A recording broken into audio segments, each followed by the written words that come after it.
What's up? What's up, Lappian? I think the music's too loud though, right? Hold on.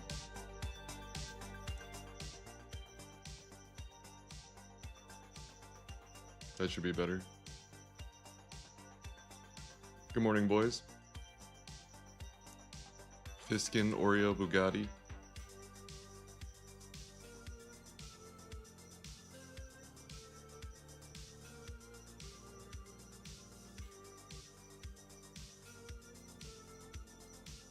It has been a while.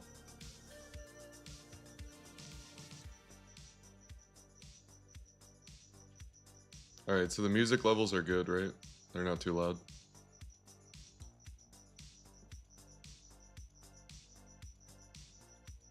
Good morning, good evening, boys.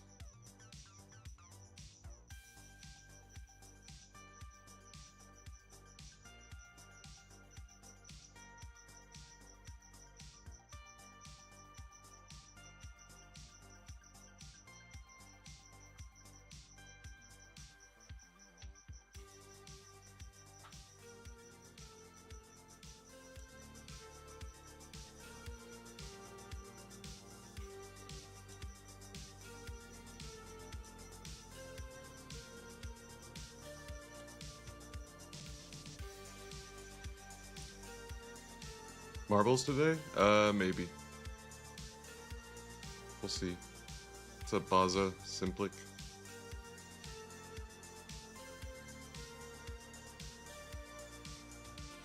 Yeah, the volatility's been really nice.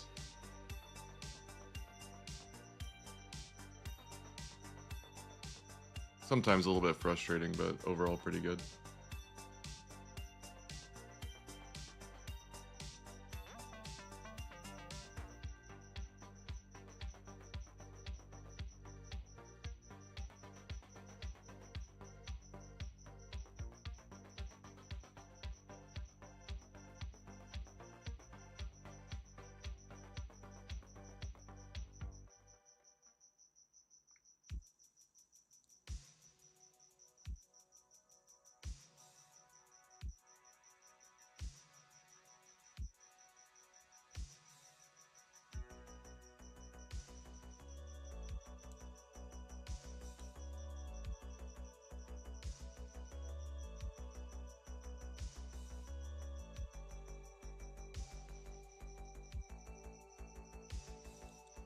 Got a decent amount of updates today. Obviously, it's been a while, so.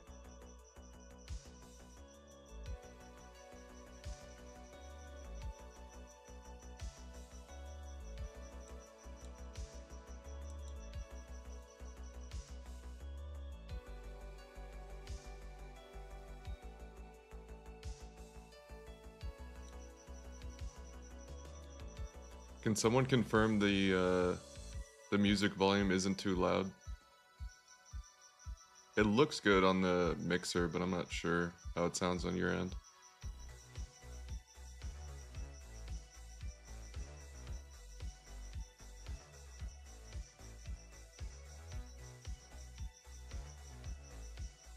Okay, thank you.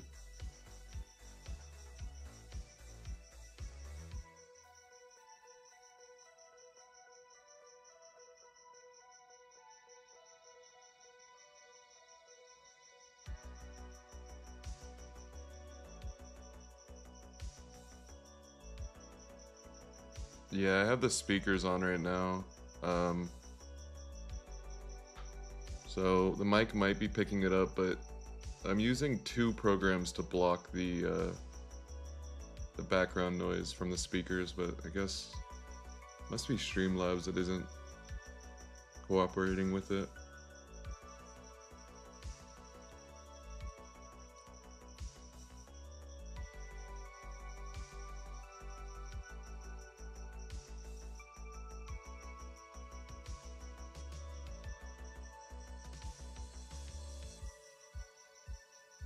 There is a cricket in my office over there, and I can't find him.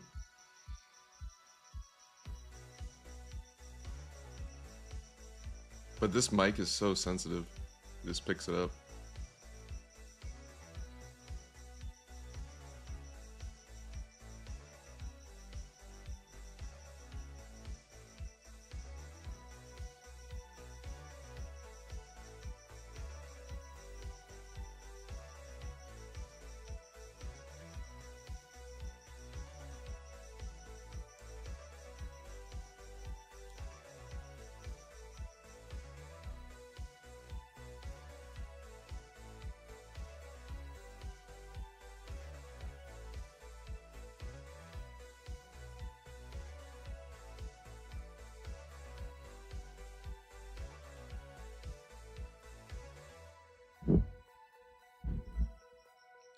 What's more importantly, the hourly? All right, let me switch to one chart. Okay, quite a pump this morning, right? Bitcoin started pumping before the market opened, but then really started to move after the market opened. So we've been in this range for almost all of February. There were a couple instances where it looked kind of weak, but as it stands right now, obviously with today's pump, the majority of the short sellers in February should be all in this range. That's so many equal highs, most of you guys know, so many equal highs that all the short sellers in the middle of the range, like here for instance, have been taken out, or here for instance have been taken out today. So the majority of them are resting at the top of the range. The fluidity on the bottom side looked really good before the conflict sort of in the Middle East happened, and then we had this panic that came in right here on Saturday. So that kind of messed with the fluidity, but I think it's pretty impressive that despite the fact that there was so much panic because of the conflict in the Middle East, that we didn't even form a new low. Now, this does mean that the bottom side structure is a little bit fragile too, but there's way more equal highs than equal lows in this range. So just shows you that the majority of the clustered liquidity is resting on the top side of the market. Now, after we saw that higher low, fluidity returned, which means that in a lot of instances, the bulls maintained control. So I'll show that to you right now. So the areas that we're looking for in terms of the structure has already been completed in a couple instances. So we regained it, and then we had the test of both of them, which showed really strong fluidity. Something that wouldn't be strong would look something like this, like you dive deep into it. But in these instances, we just bounced right off of it. So the next spot to hold is 67.8. We don't want a sharp movement down there. Ideally, it'd be nice to see this pump be back run by a lot of orders. So something like drifting back down. If we are to go back down, I mean, we might just pump. There's been a ton of bidding on the spot market, but we'll see how that plays out. Holding 67.8 should mean popping the top. And then the question is, what happens after we pop the top? A lot of you guys remember in December and January, we had this huge range. I said around here that it's likely that we're going to pop the top, but then we have to pay attention to what happens after, because that's going to show us the true supply and demand. So in the event that something like this repeats, right, so it's almost the same setup where you have all the short sellers in the same spot, and then once we make that new high, that's the big area to pay attention to. If we just rip it significantly higher and form some sort of consolidation, that should lead to another leg higher at some point. Maybe something cheeky happens and we do something like that before going higher to take out a lot of the last second longs that are going to be joining the party. So like if we get a significant breakout, then a lot of people are going to start hopping into leverage longs, because we haven't seen that in this whole downward period that we've been experiencing since October. So I wouldn't be surprised if something cheeky like that happens, take out a lot of the longs and then continue. But if we do get sort of an insignificant high and we start to fall below these previous highs again, that sort of damages the structure. As you can see, it's the same thing that happened here. And then we'll see, we didn't really get too many good retests up here, but if we see like good bearish fluidity after that occurs, then that usually leads to new lows. So if we are to go for it, if we are going to make that new high, ideally it's got to be significant, but if it's not, then we must remain above the previous highs. Falling below that could mean a low lower than 60,000. Okay. The volume has picked up, so that's something significant. And the fluidity is a bit better. We saw decent fluidity in this range, but it was a bit more messy. This one is better, except for the fact of the dump that came in on Saturday here, which was when the sort of Iran conflict happened. So if we exclude that, then the fluidity is really good. If we include that, the fluidity is not as good, but it's still better than the range that we had in December and January. And then if we are able to hold this and go higher, then the first sort of zones to look at would be the areas that we left that were never tested, which is around 94.5 around here. There could be something that develops in this void, but until that happens, I don't have enough data to assume that that's going to happen. I mean, I'm sure we'll get some sort of consolidation in this void, but as you can see, we went straight down. So there's not a lot of reason for people to step in and start bidding the market here. I'm sorry, setting up ask orders on the market or selling the market here. I've seen it happen a million times, but I don't know exactly what that's going to look like until we get there.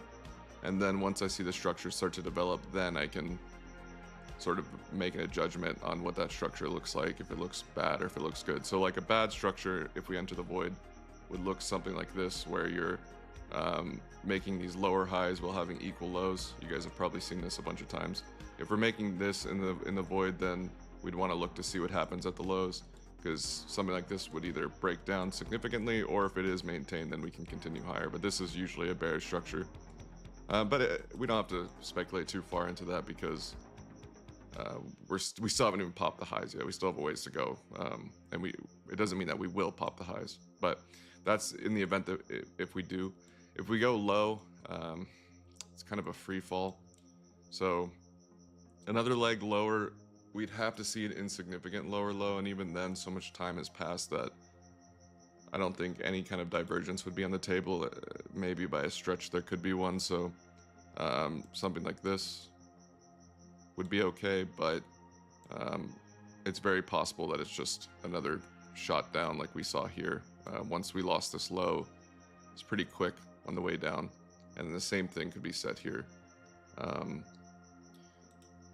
So the first thing to look for still is whether or not we pop the top, and if we do start to consolidate or go low, which we're kind of been doing in the last hour, then we want to see if 67.8 can be held, because that's the continuing of the structure, right? Because both of these have been done, they've both been tested with pretty good fluidity.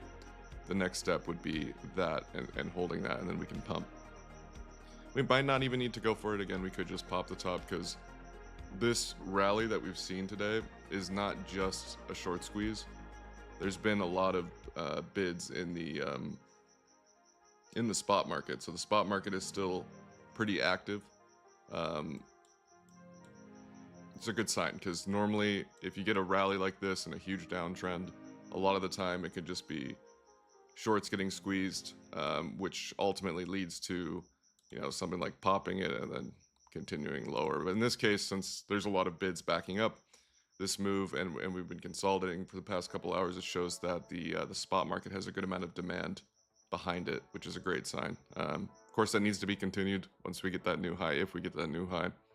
And if that's the case, then we can go a lot higher, but it's just one step at a time. Anyways, yeah, so if we go for the lows, best case scenario is some sort of insignificant lower low.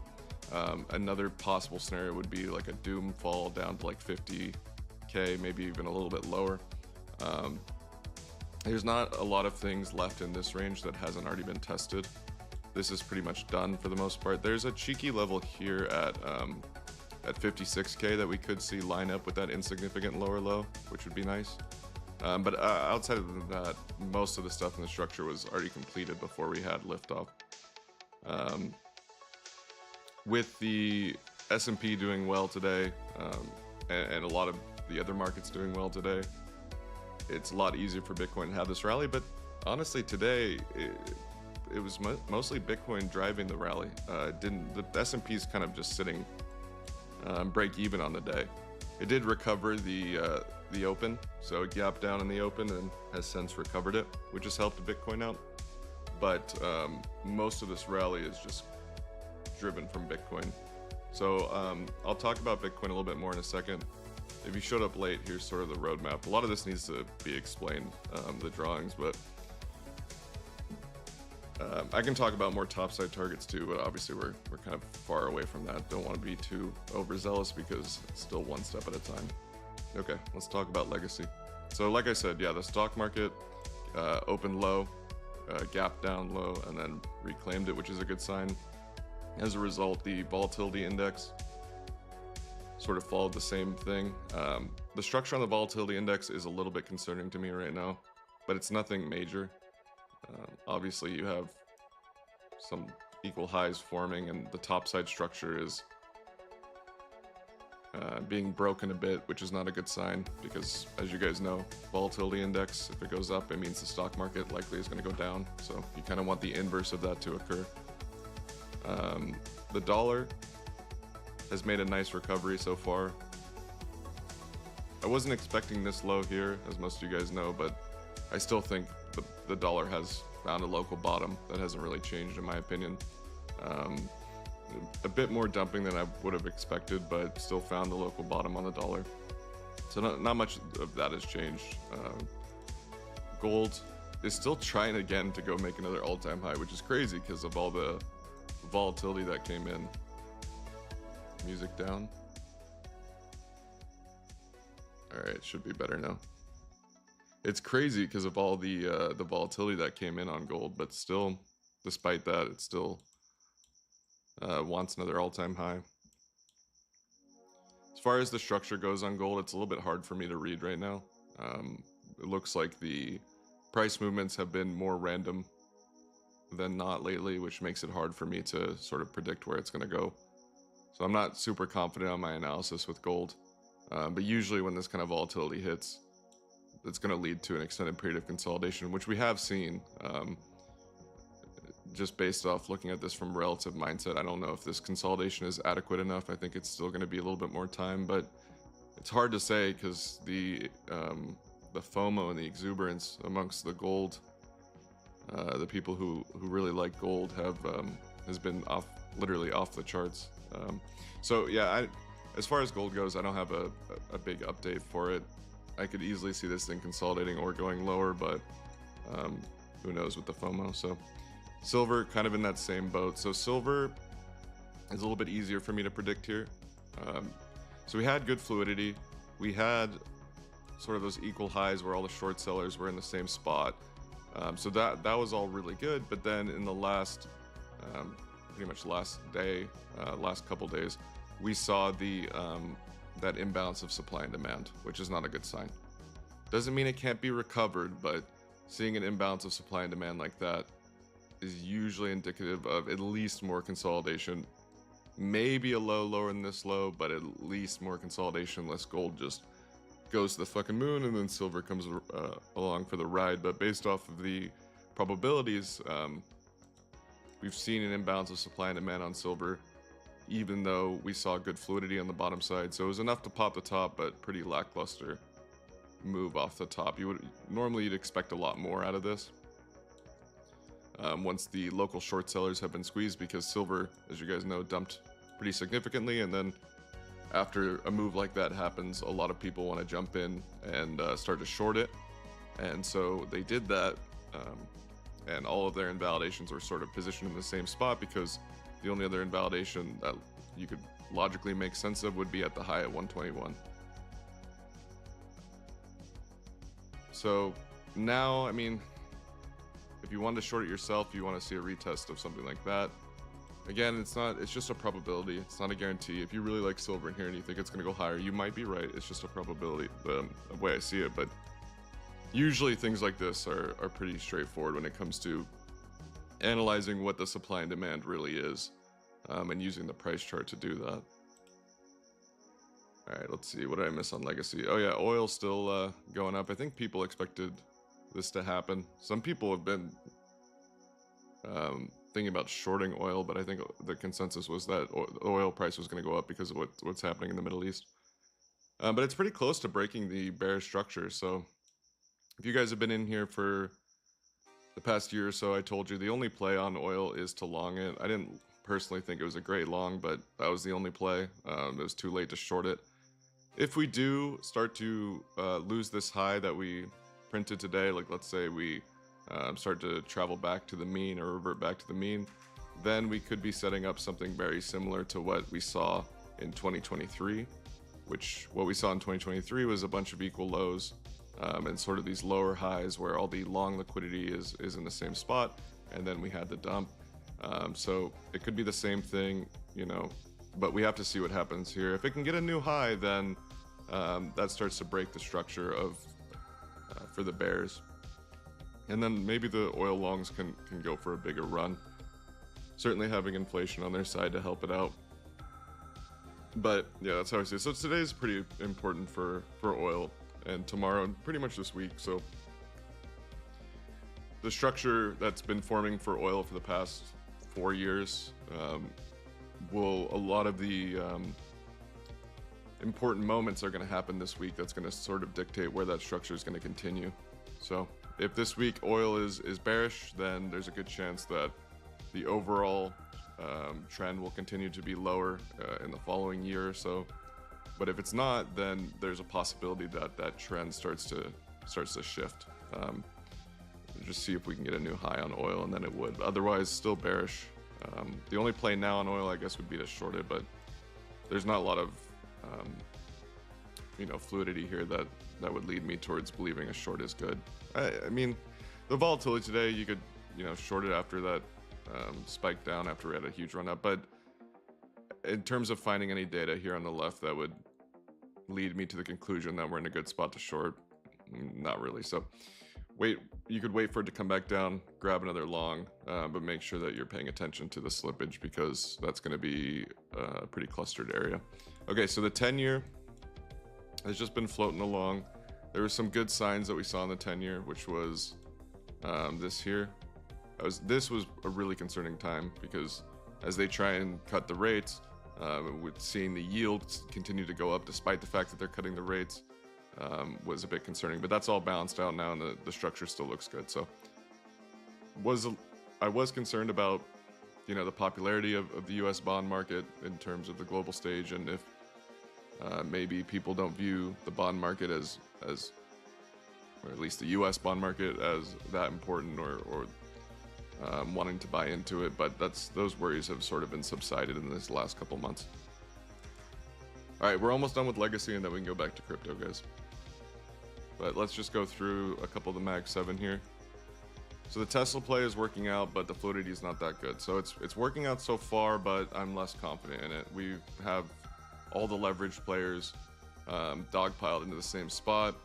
Obviously, this is a very actively traded fin instrument, because it's Tesla, and it's also trading at really high multiples. So it has a lot of buzz around leverage and around spot market participants who are buying and selling common stock. So this is an important sort of week for Tesla as well. We need to see a rally around about 410 a share. Seeing something like that would, even though it's been sloppy fluidity at the bottom, it could still be recovered in the event. So something like this would need to happen. But it doesn't change the fact that not only was the fluidity not that strong in Tesla, but now you have a lot of leveraged market participants with the same invalidations, which could lead to a cascade. But we'll see how that plays out. I mean, if the S&P continues to be strong, NASDAQ continues to be strong, then it might just bail out Tesla a bit, because Tesla just needs a little push to start to rebuild the structure, and then it can look for all-time highs in the future. But until I see that, it still looks a bit risky where it's at. Apple's just been stuck in a range. I mean, a lot of the Mag 7, as you guys know, has been stuck in a range lately. It's possible that I think there was a lot of fear. Obviously, a lot of people expected this to happen in the Middle East, almost as inevitable, right? That there was going to be that conflict between Iran and the United States. And I think the market was expecting a much bigger sell-off as a result of that conflict starting. But that wasn't the case. And this sort of small dump that we saw into a small rally is pretty surprising. I think a lot of people were expecting more, but that wasn't the case. It still could be, but I think it's pretty interesting. I think that's also why Bitcoin's doing so good right now. Amazon, there's not much to update on Amazon. I got a couple gaps to go fill if the S&P looks good. Google, Nvidia, not much to report. Google looks a little bit weak here because you have a little bit of stack liquidity at the lows for leverage market participants. So if you wanted to grab your own shorts, like 330 maybe, could be a spot, but it would just be a hedge like normal, right? No naked shorting at 330 or using options to bet against Google. It would just be a hedge. Nvidia saw good bearish fluidity, but it's just a powerhouse, so it's hard to bet against it. We saw pretty good bearish fluidity come out of the market, and you've got so many equal lows. So If this was a crypto, and we were looking at a crypto coin, and it was this chart, I would say be really careful. This thing could see something like that happen. But because it's NVIDIA, it doesn't need to follow any kind of technical analysis or price action, because it's the big winner in the market, and people in a bull market are just going to keep dogpiling in. So even if it doesn't look good from a technical perspective, it doesn't mean that it has to go down or anything like that. But if it does end up going down, it could go down a lot because all the leverage is in the same spot. All right, for the crypto boys in here, you made it through Legacy. Let's go back to Ethereum and Bitcoin.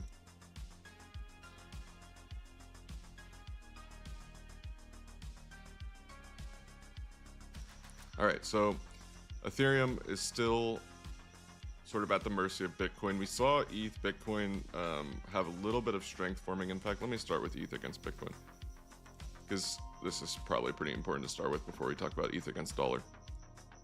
So we've seen a little bit of strength and consolidation starting to form on ETH against Bitcoin, but it still hasn't been significant, and there's a couple things that have me a little bit concerned. So the structure on ETH Bitcoin was good. It wasn't great, but it was good. And it's been holding a lot of these structures prior to pretty much the start of February. So on the way back up, things were being held properly, and that's a good sign. And then we had this happen. And that happening is not necessarily bad unless we start to retest the previous structure, and then it could get bad. So, and keep in mind, by the way, when I say bad, this is ETH against Bitcoin, right? So if Bitcoin goes up against the dollar, it doesn't mean ETH is going to go down against the dollar. There is a world where ETH would go up less than Bitcoin would against the dollar. But I'm not too sold completely on that idea. Even though the structure on ETH Bitcoin doesn't look that good, I still think it's possible that ETH could lead the way with Bitcoin and potentially outperform it against the dollar. We'll have to see that happen. A couple things I want to see is, first, ETH Bitcoin needs to regain around 0.03. We need to get back above 0.03. And then we can see the local structure start to build up again. And if we see that, then ETH will obviously be outperforming Bitcoin. And if Bitcoin's going up against the dollar during that time, then we should see a pretty significant rally come out of ETH against the dollar. So this is the chart of ETH against the dollar. It's part of me that really wants to believe in this chart, and maybe to a fault in terms of having a little bit of a bias. So there's a couple things here that are concerning to me. We already had the test of this structure, so I went through this structure for like a year, I think, so far, about what was important to hold, where you didn't want to revisit. Let me see, where is it? There we go. So because it's been a while, I'll just walk through it really quickly. We had that spike down, and eventually we were able to hold with good fluidity, which was the previous low where the leverage market participants who longed it this time last year pretty much got flushed out of the market. So a bunch of people longed it here, got knocked out of the market. It rebounded, and then when it rebounded, it had a retest of where those leverage market participants started to get knocked out of the market. Then we saw a nice little rally, and the same thing continued, right? Where in the past have we seen leverage market participants just get wiped out of their positions, and then eventually regaining it and then holding it? So that's all good. And then I told you guys this would be the area we need to hold when we were around here. It was a pretty sloppy hold in comparison, right? And this is easier to say in retrospect, but when we look back and look at the previous holds, it was just bouncing right off of it, sort of that V-shaped recovery and then going. In this one, it was kind of a fight, right? So there are some good things from this structure, though. We left behind a lot of equal highs, which means that there's fragile bearish market structure on the way back up if we can get the ball rolling to that side of the field, which is a good sign. The bad sign is that we're retesting areas in the structure that we shouldn't be retesting if it was really that bullish. So this one, for instance, is the first red flag. And then this one, which happened more recently, is another red flag. So those two, that's not good. You can have high time frame retests and it can be recovered, and it's not a guarantee it's going to continue going down, but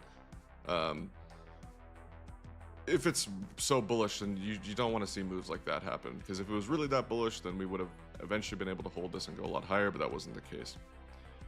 So it can be rebuilt, but I do want to make sure everyone understands that it's, structure did get damaged. And then you also have the retest of that damage structure, which happens here.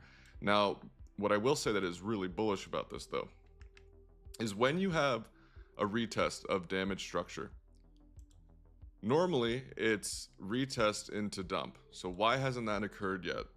Well, maybe there's more demand in this area, sub 2000, than I'm giving credit for. There can always be outside sideline market participants that are all of a sudden more interested in buying Ethereum under 2000. You know, new buyers coming out of the woodwork that maybe weren't market participants in 2025 could be showing up in 2026 once ETH hits under 2000, as it's kind of like a psychological level, right?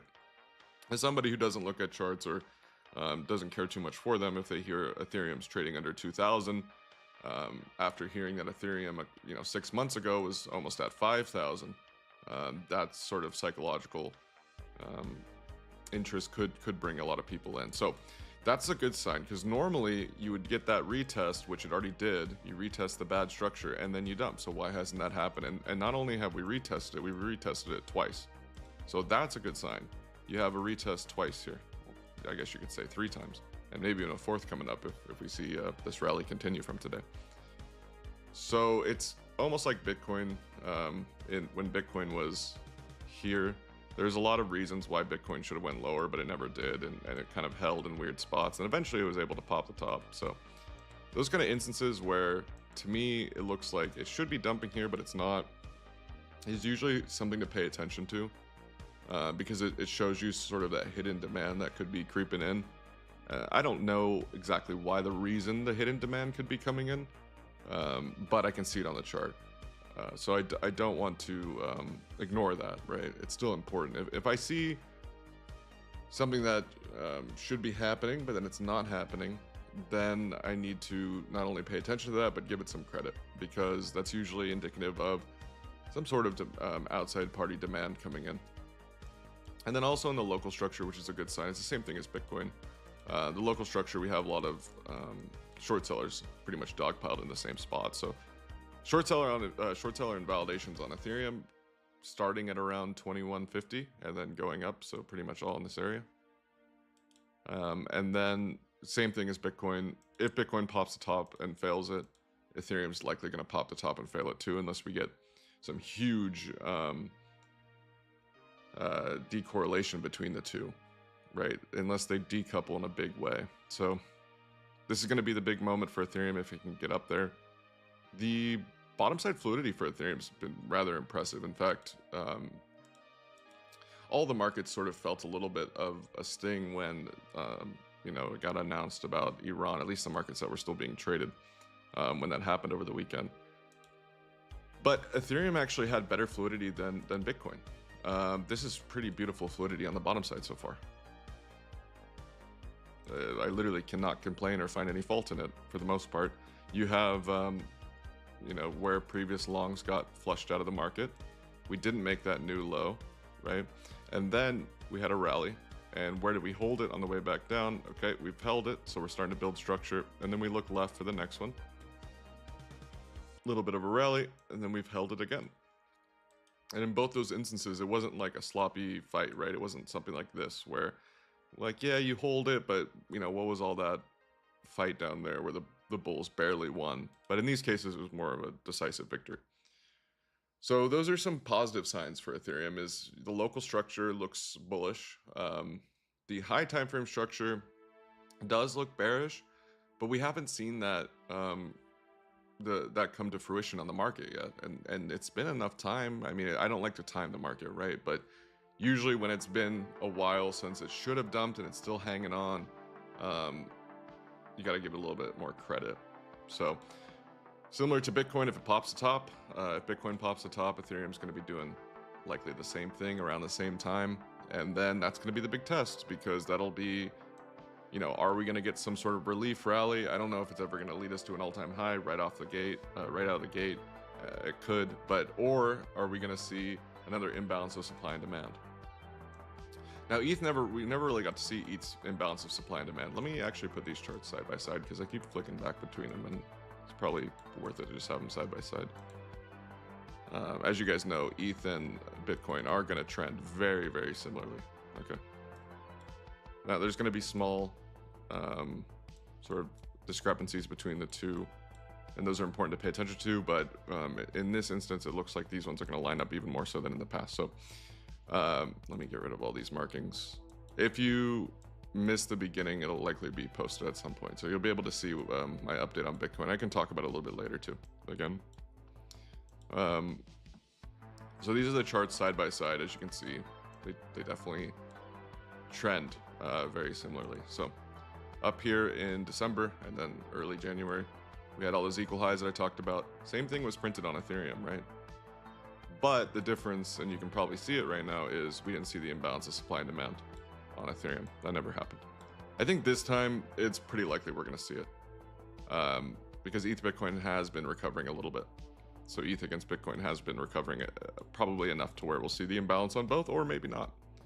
So now it's pretty simple. It's the same thing as that other structure, right? We got equal highs, we got equal highs. And so the question is, what happens here and what happens here?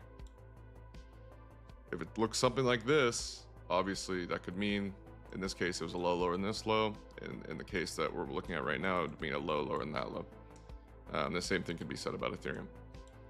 Now, because Ethereum did not see that imbalance of supply and demand here, it still went down, but it went down because it's very correlated to Bitcoin, right?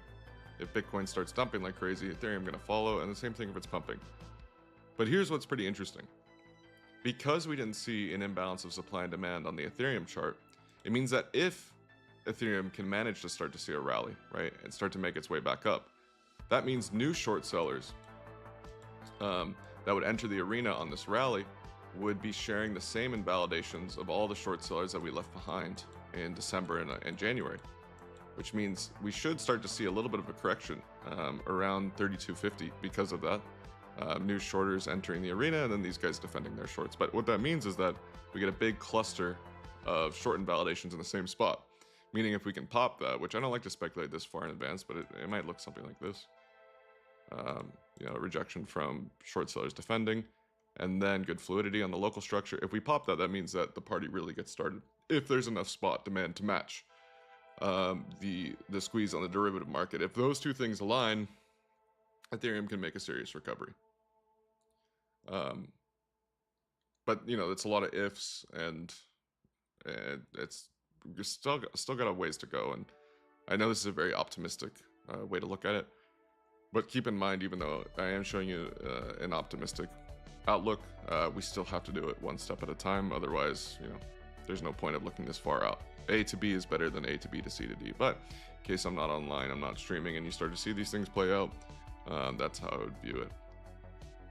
So again, the big area that we have to see pretty much for the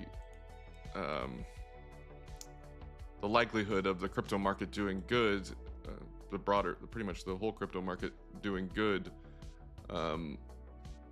in the foreseeable future is around 67.5.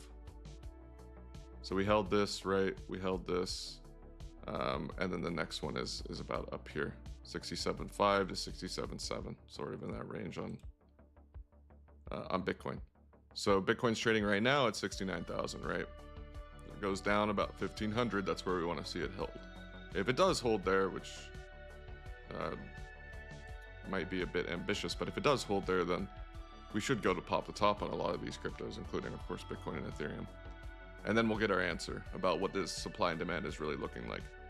I can tell you that regardless of having seen the imbalance of supply and demand either on the top or the bottom side, the local structure looks pretty good. Because this is what happens, right? When we get into a range like this, I'm trying to figure out what the true supply and demand is, because there's a lot of funny business that happens in these ranges in terms of targeting liquidity and stop losses, liquidations, whatever. So it's really hard to tell sometimes, who's in control. Is it the bulls or the bears? Is it supply or demand? And as it stands right now, I guess this is easier to say because Bitcoin is pumped today, but as it stands right now, it looks like the bulls are more in control. And I've listed out the reasons. From a price action perspective, it's mainly because, good fluidity, but also with the US, going into sort of a pseudo war with Iran, we should have seen a bigger breakdown. Because I think, people are speculating that that'll lead to World War III. Obviously, those people were wrong. But that doesn't mean that those people were not selling because they were afraid of World War III. And they were all selling at the same time. If everybody's selling at the same time, what should happen to price? Price should fall rapidly. If everybody's selling at the same time, but price does not fall rapidly, you could argue that's some sort of absorption.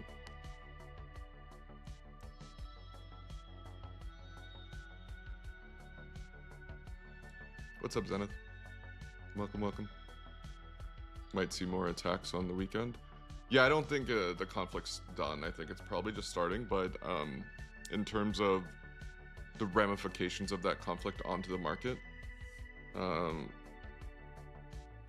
it might not be as detrimental as a lot of people are assuming. It seems to me that the market isn't as fragile around this kind of news as probably because a lot of people thought that this conflict was inevitable, and they've been pricing in this conflict for a while now. And so if the market does start to rally despite the fact that the conflict continues, then a lot of people are going to be caught off sides, and we could see a pretty extreme rally. Now, if it gets really bad, if the war gets really bad, and Iran's allies start to influence it, speaking about Russia and China, then we could talk about the market really breaking down. But I don't know if that's going to be the case, and I don't think anybody knows for sure. Okay, a lot of people have opinions on that kind of stuff, but the market is usually going to be the biggest truth teller, right? If the market goes down significantly, then there's enough people placing big enough bets that I respect the market's opinion more than just any sort of pundit or talking head, because they don't have any money on the line, right? So if the situation is as serious as some people are saying, then we should be able to see that in the price action. And that hasn't been the case so far. Sorry, I'm not the most educated when talking about these kind of conflicts. I'm sure there's somebody out there who knows it a lot better than I do when it comes to the relationships between all these countries and what could happen if the war escalates. But luckily, I have the market to sort of tell me, the price sort of to tell me how bad is it or how bad will it be. If it really was that bad, then the S&P wouldn't be green today. What's up, Tom? I trade strictly what Fox News tells me is happening. Yeah, but regardless, guys, and I say this all the time, I don't trade the news. The price action's always going to speak about it or show it to you before the news does. And we saw that basically with the good fluidity. So like how could you see that Bitcoin was going to pump despite the news, right? Well, two things. First off, we did get a small sell-off. So there was some influence with the news, right? That happened here. So in about an hour or two, this sort of conflict did have an effect on the price action. So I'll give you that. But in terms of the price reversing and then pumping, is mainly due to the fluidity. So where were the lows, right? Before the bottom fell out. And this was in the middle of February, right? So we had our lows set up where all the longs are going to be trapped, all the retail longs are going to be trapped. They got knocked out of the market, and then we saw the bounce back up. Now we did deep sea dive into the range a bit. We didn't make a new low, but we had that deep sea dive because of the conflict. But then eventually, because of the recovery afterwards, we had good fluidity, and then bang. So the market really does just sort of show you in the price action ahead of the news. And I know you're mainly joking about using Fox News to influence how you trade, but some people really do trade based off the news, and evidence of that is this dump that came in pretty much at the bottom because the news broke out about the conflict in the Middle East. So just a reminder, you can trade however you want. I'm just saying the way I approach it is by the time it's on the news, it's usually already kind of the play is already done. And honestly, even you've seen this a million times probably if you've been around in the markets, but even if good news comes out, the market could dump, and if bad news comes out, the market could pump, or it could follow. The price action is always going to be a lot better. If you can read the structure, it's usually a lot better in terms of telling you what's going to happen next, besides like the news or something like that. FTX dump was all over the charts too. Yeah, I mean, here's the thing. You guys probably know this, but the way it works is markets go up and down, right? They go up and down. And when they go up a lot or down a lot in a short amount of time, people need a narrative. They need, why did that happen? And so whatever the biggest narrative is, everyone will just say, that's why it happened, because of X, Y, or Z. The reality of the situation is the markets go up and down. They always will. They always have. They're going to go up and down.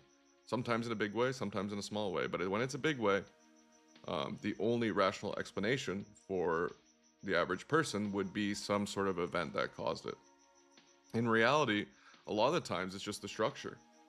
If you have a bunch of people with the same invalidations at the same time, so basically a bunch of people are saying, if the price goes below this number, I'm gonna sell.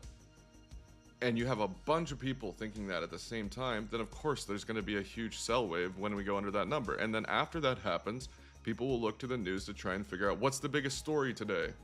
And then they attach that story with the price action, but it doesn't work that way. I mean, maybe a little bit sometimes, right? Sometimes it does. If the event is big enough, like I've said in the past, if it's a major war or something, then you're going to have a huge rotation out of risk-on assets, right, into the betas. That can happen, but except for that, and maybe like a huge environmental disaster, most news isn't worthy of dictating a major move on the markets. Usually that's because of the structure that was printed prior. How far do you expect Bitcoin to pump before a new low? We have to see what happens if the imbalance of supply and demand. And I said earlier in the stream that I'll go over the bigger targets, but we have to see what happens above this. If it's this, then it could lead to that. If it's this, then it could lead to a lot higher. And then, like, in case I'm not streaming, where could it go? I mean, in a perfect world, if the markets do rally really hard, where could we actually see some serious turbulence? It's those same areas I was talking about earlier this year, which started around 109K all the way up to 111 or 112, right? In this sort of pocket, because these were the previous all-time highs. So not only do they have psychological influence, but you also have liquidity. So you can argue this was distribution or whatever you want to call it. And then, you know, where would it get rejected? Something like that. Because if Bitcoin makes a new all-time high, people are still going to be shorting it, right? There's always people shorting and always people long, regardless of where the price is. Well, if you're at a new all-time high and you understand that people are still going to be shorting it, then where possibly could their invalidations be on a short sell? It would have to be above the all-time high. Same thing here. When we made the all-time high in May, it'd have to be above the all-time high. So, well, either at the all-time high, like right at it, or right above it. And that's what, that's where liquidity starts to shift hands, because shorts get invalidated. Somebody's got to be on the other side of that to absorb those invalidated shorts. And if there's not enough spot demand, which in hindsight it's easy to say, but there wasn't enough spot demand here to maintain the range. If all those things align, then distribution happens, and then where we see turbulence usually is where the liquidity started to exchange hands, or where the distribution started to take place, which is around 109, 110 to 112, just in this pocket. That's getting through that would, if you can get through that, then you're going to go on a huge fucking run, because there's been enough time in consolidation away from the previous all-time high that sort of builds up that tension that should, you know, launch it. If we get another insignificant all-time high there, I mean, that's going to be so fucking unfortunate, because we've had, let me see if I can explain this better. The distance between this all-time high here and the all-time highs that followed, we'll use the actual all-time high. So the high from here was in May, late May, right? Pretty much June, but late May to October. Now you have a distance that's building, and by the time we get it back up there, it's going to be it's going to be even further out, but let me just measure it out. So far, the previous all-time high to this all-time high was about 140 days, okay? Give or take a couple days, but about 140 days. The distance between the all-time high and where we're at right now is already more than that, around 148 days. And by the time that actually comes to fruition, it could have, it could be a year. It's possible. So if you had that much time in between the previous all-time high and the next go at it, you usually are going to have more tension building up, and usually can go for a much bigger all-time high. If it was lackluster or something like that, it'd be, like I said, it'd be really fucking unfortunate. But I don't think that'd be the case. Now, markets can recover very quickly, and we've seen an example of what that could look like today, right? It's pretty big 4-hour candles that we haven't seen in a long time just came through the market. This 4-hour candle is pretty significant compared to the previous ones that we've seen, and even the hourlies that we saw were pretty monstrous in comparison to any kind of rallies we've seen in the downward period so far. And that could be indicative of what we could see in the future in terms of recovery rally. But you have to keep this in mind. A pump is one thing, but a pump that happens because short sellers get invalidated instead of spot demand is another thing. Now, the good news is, not only was this a short squeeze, but it's not even proper to call it a short squeeze because it was actually backed by spot demand. So instead of people buying because they're closing short sells, it's people buying spot. Does that make sense? So you have a mixture of both happening here, but it's, if you only had one, then what would happen would be a quick retrace, because the pump is just the reason behind the pump is just because of the derivative market getting squeezed. And then so what happens is the derivative market gets squeezed, the arbitrage market making between the derivative and the spot market steps in, which temporarily props up the spot market as a result. But the key word there is temporary. In this case, it's less likely to be temporary because it was not just propped up because of arbitrage market making, it was also propped up because people want to buy actual Bitcoin. Now, it doesn't mean it can't dump from here. So what would cause the dump to happen from here would be the fucking trend. I mean, the fear trend is still going. There's still enough people selling Bitcoin as well. That could cause it, but if you have a short squeeze like what we saw here, it's usually pretty quick on the way back down.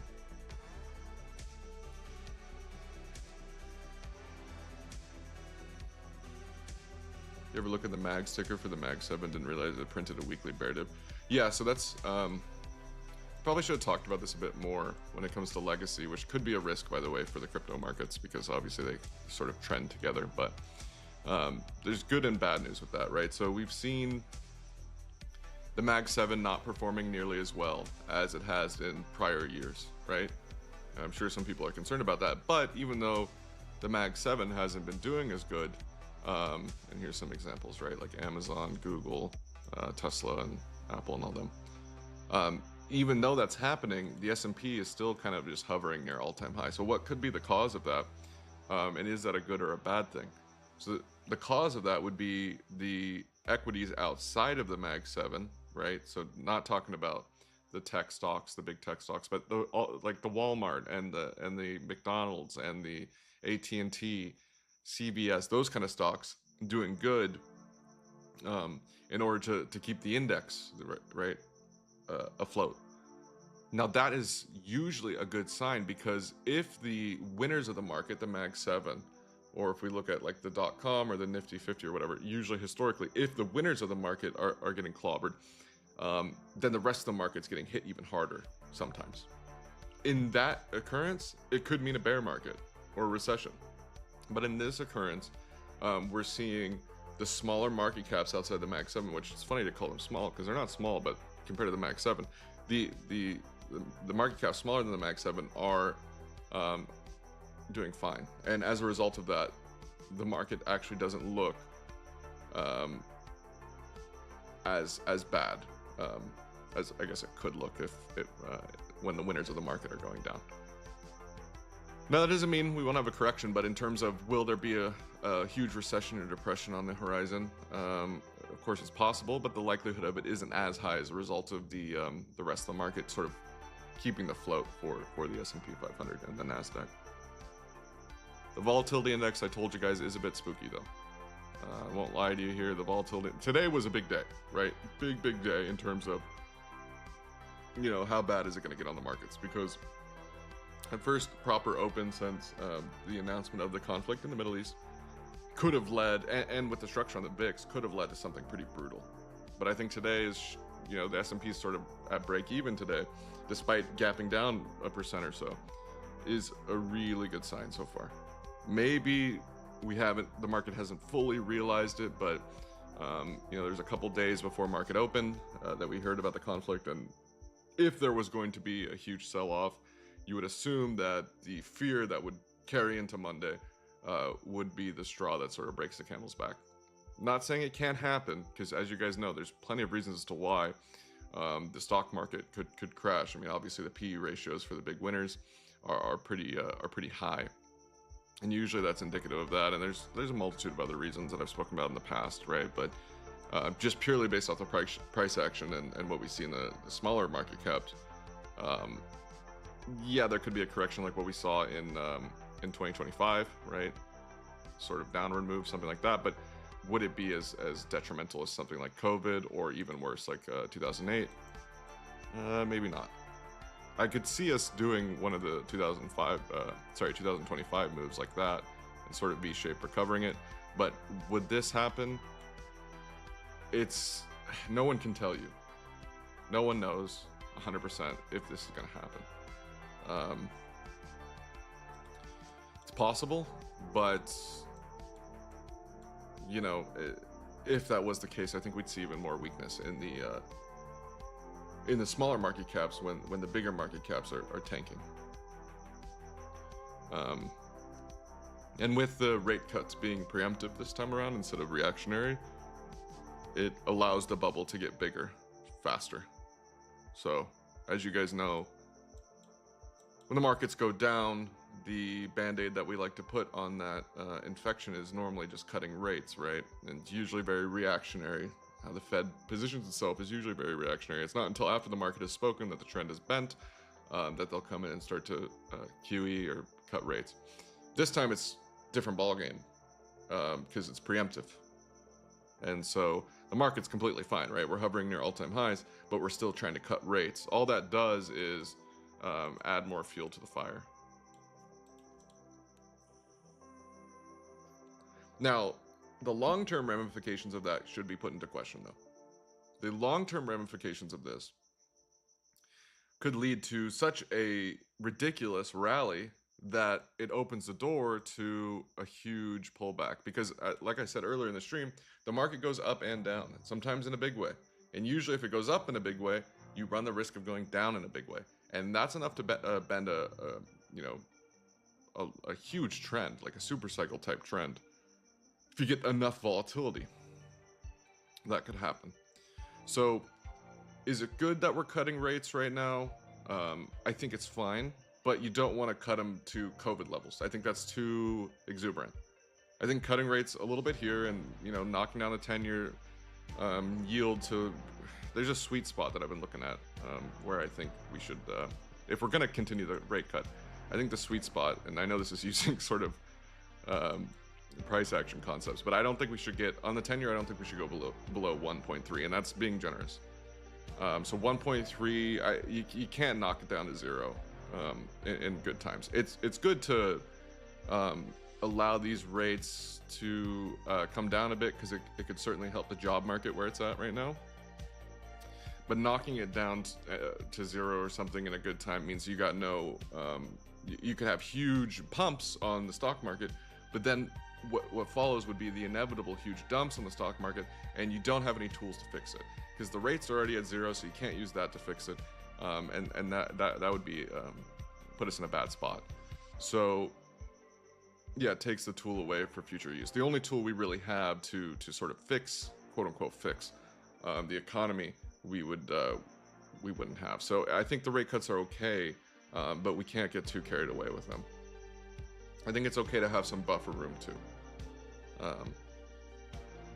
And if all that is fine, then we won't have to worry about those long-term ramifications for the foreseeable future. And we'll still get the huge pumps across the board on all the markets.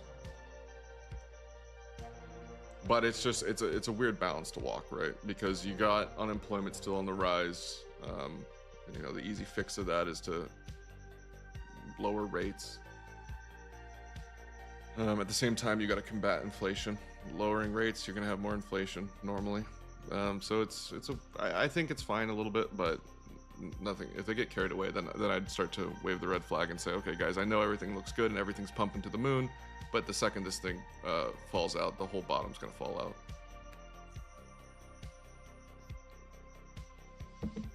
And then you could have like a Great Depression. So that's, sorry, that was a huge rant, but those are sort of the things I could see that would really knock this thing down. Outside of that, though, it's pretty hard to say that we're going to get anything worse than what we saw in early 2025, right? Like sort of that dump that we saw at the beginning of the year, and then it crawls back up and makes new all-time highs, and everything's all good. I think that's probably the more likely scenario right now, until we get to the point where the pumps are just so fucking outrageous, right? Like if you see the S&P have like a 3 to 5% green day, you know, multiple times in a row, that's where you're sort of cruising toward. It's nice because everyone is making more money on paper, but once the music stops at that point, it goes in a big way. It's a lot harder to catch that falling knife.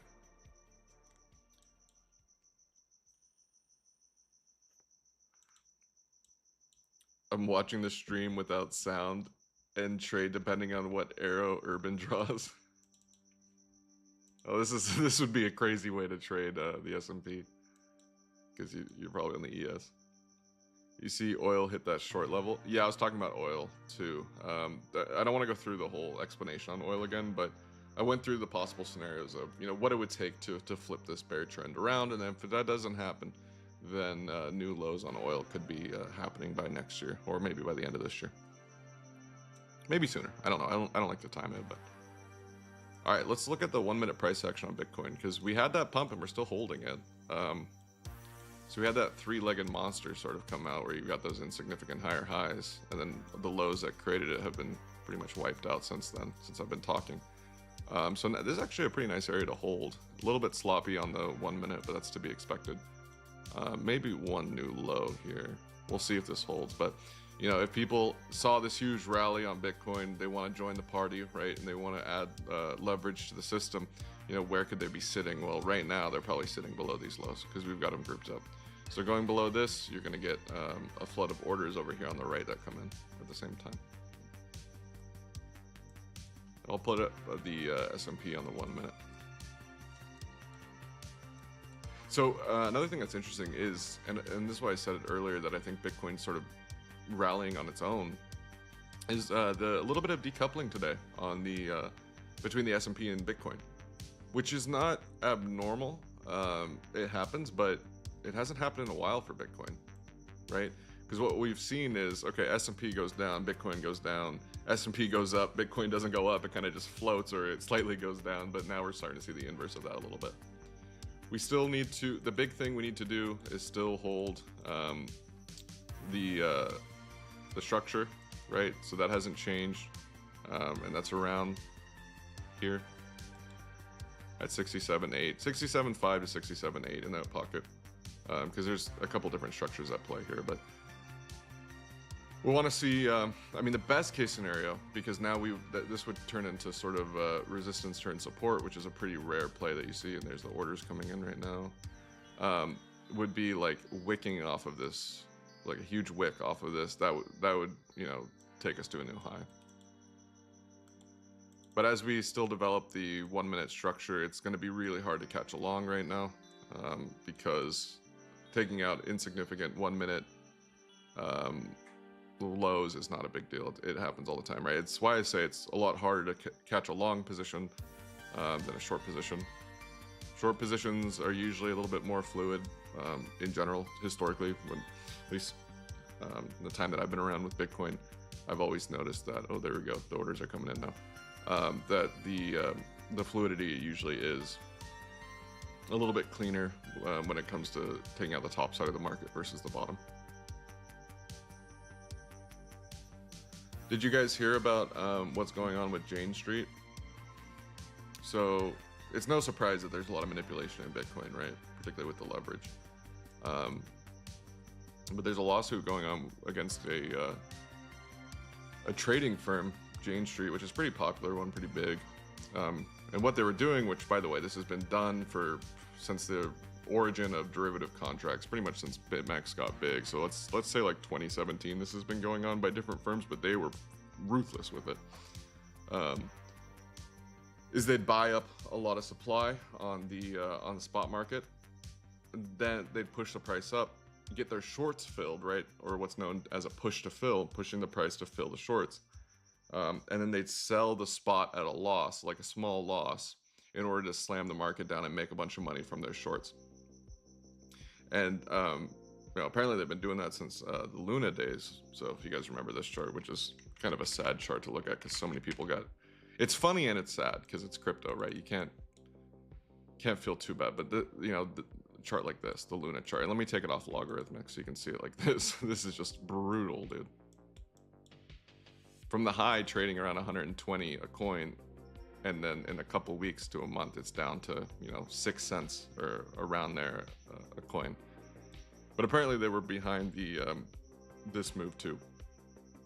So yeah, that's what they did. They just pushed to fill the short orders, and then knock the price down. And they're being singled out, but I can tell you that has been common practice in the crypto world for a while. And honestly, it's hard to say like, oh, that's a bad practice, because that would not work unless there was other market participants selling with alongside. Unless there was these market participants with quote unquote weak hands selling at the sign of weakness all the time, then that strategy wouldn't work. Really, once the markets show big volatility, then all the sharks start to swim around, and they're looking to sort of take advantage of that fear of people willing to jump out of the market at the first sign of weakness. And so they set up those scenarios of weakness and then sort of let the market take care of the rest.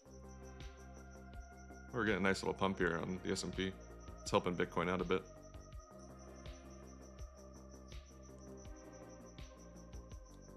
Luna was a Ponzi, that's why it died. Yeah, I don't disagree with that. I mean, but here's the thing, right?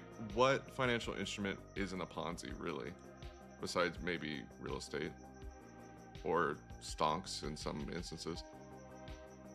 I mean, the dollar's a Ponzi, gold's a Ponzi, Bitcoin's a Ponzi, and at the PE ratios of the Mag 7, you can even call them Ponzis.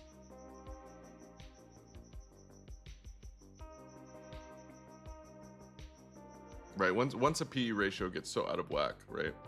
So exuberant, then it's the same logic. When you're investing in something, why are you investing in it, right? You're investing in it because you're assuming that somebody else is going to buy it from you at a higher price at some point in the future.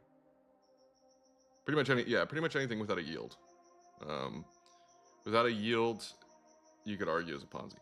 And even, I mean, you can make arguments against anything really, but just because something is quote unquote a Ponzi, does it mean that it loses 99.99% of its market value in like a month without having some sort of external factor push that along?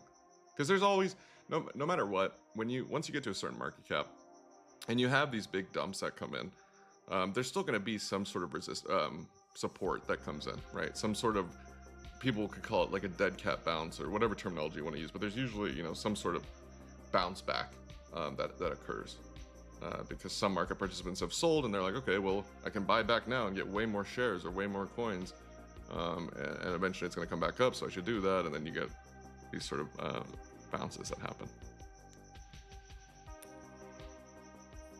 And for those of you who are not traders in the chat and are just investors in Bitcoin or crypto, I'll say this again because I'm sure a lot of you are wondering, you know, what the fuck's going on since it's dumping so much. I think at some point you'll get another all-time high on Bitcoin. I don't think it's going to zero. I think it's way, way, way more likely you'll get another all-time high than it will go to zero. In fact, I don't think it's even possible to go to zero at this point, but I guess the question is, how much time is that going to take, right? How long do I have to wait for that to happen again? And nobody knows the answer to that question. A lot of people believe in the 4-year cycle, right? So the 4-year cycle would dictate that sometime by the end of this year, we should start to get the ball rolling to the top side again. And then probably by the beginning of next year, you might get another all-time high. But nobody knows for sure. It could happen before that, or that it could happen even after that. But the sentiment is still the same, right?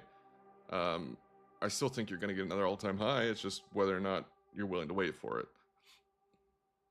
And when things go down a lot, particularly if you're new to the crypto world, let me show you the crypto charts, man. This is not something new that's happening. This has happened in Bitcoin multiple times. I mean, this chart on Binance only goes back to 2017, 2018, but even if we could see further back, it's the same thing, right? You have these massive drawdowns and then massive drawdowns, and then Bitcoin makes a recovery, massive drawdown, and then Bitcoin makes a recovery. So it's just the ups and downs of the market. If you had bought, you know, say for the non-traders in the chat, if you had bought like right here and prices down here, well, you're thinking to yourself, fuck, I bought at 8,000 a coin and now it's at 4,000 a coin. But if you waited 5 years, you wouldn't care that you bought at 8,000 a coin because we recently hit 120 something thousand a coin.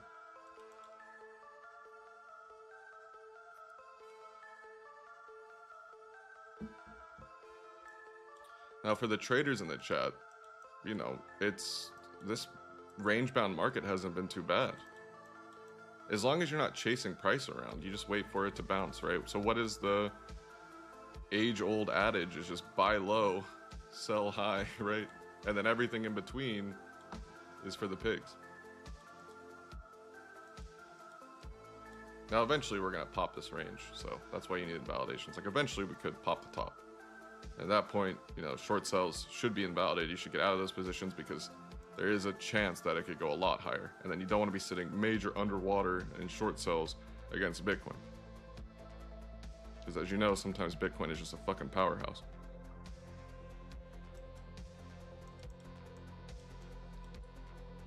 Buy high, sell higher. That's another method, yep. Especially with inflation. Starting to think that Pepsi and Coca-Cola are the best companies ever. Did you get Warren Buffett pilled? Is that why, Traxy? 40% international sales, inflation proof as they can raise prices.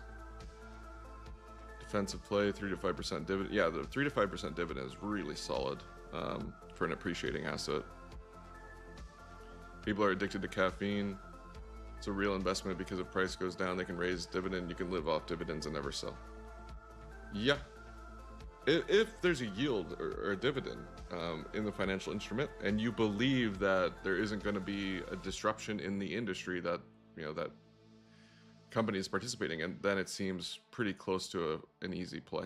The only thing I'd counter with that is, first off, is there going to be another soda brand that is better at doing what Coke or Pepsi does? Second off, will soda still be a big thing 50 years from now? I'm sure it'll be a big thing still the next 5 years, maybe the next 10 years, but I don't know about forever, right? Because every industry goes up and down too. So it's pretty good when it comes to, you know, the safer route of getting around the treasury yield, right? The dividends you're getting on those kind of things around what you get on the 10-year, which is good because you're also getting price appreciation a lot of the time. But as you know, there's no like investment that's just guaranteed forever. Besides the treasury bond, and even then you'd have to believe that the United States is guaranteed forever.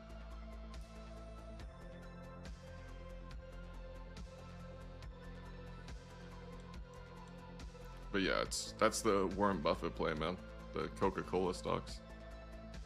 I mean, it's a boring investment, right? Because the price appreciation of what you buy isn't going to go that crazy. It's not going to go like Bitcoin. It's not going to go to the moon. I mean, it might, but it probably won't. Whereas Bitcoin, it probably will. But you get the dividend. You get the dividend, and so you're already every time you get a dividend from that stock, you're lowering your risk, right? You're lowering your risk. But I don't know. I still think we're in the environment, particularly with what happened in the Middle East and how the market reacted to that happening. I think we're still in risk on. So if we're still in risk on, you can make the argument that, you know, although it is riskier, right? It's still better to take advantage of the exuberance in the market and the returns that that would bring you. If you just want to be completely hands off, then yeah, you can go the dividend portfolio route, or the the bond portfolio route, or real estate. But this thing is still fucking just chugging along, and it's going in a big way. Once the music stops on the equity market, once it stops on the crypto market, then you could, you know, start to lean more into the beta plays. But I don't know if we're there yet. I think it'll be very obvious when we are. I think something like what happened on silver would happen to the stock market, right? So the silver chart looks like this. There's massive up play until we get that huge volatility that slams the market. And now silver doesn't look as good because there's a lot more fear in it, and it could be harder to get all-time highs. And when I say this, by the way, this is just my opinion. I'm not saying silver can't get another all-time high. I mean, maybe silver just fucking rips it again. We've all seen that happen in financial instruments where they get that huge wave of volatility and all of a sudden they're printing another big all-time high. That can definitely happen, but the probability of that does go down when you get that huge volatility that comes in. So like if this silver chart, if the S&P looked like this chart, right? Let me zoom out a bit to give perspective, and we get huge volatility. It's kind of hard to see, but like in 2008, then you could make the argument that maybe it's time to get a little bit risk off. Can we do natural gas?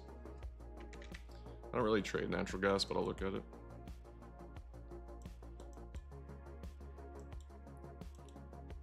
Yeah, it's big volatility.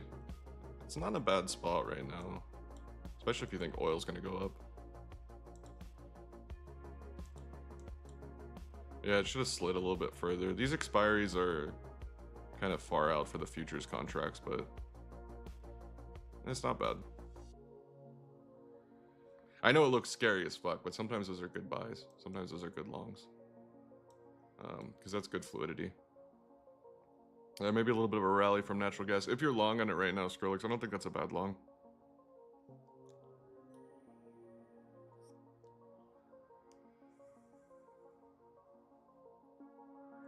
You really like Pepsi and Coca-Cola, something you can sleep at night holding? Yeah, either that or the bonds, right?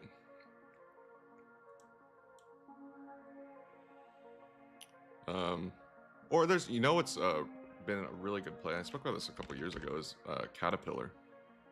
Caterpillar pays a good dividend, and they just go up and to the right, pretty much since the 2025 downward move, but really just up and to the right.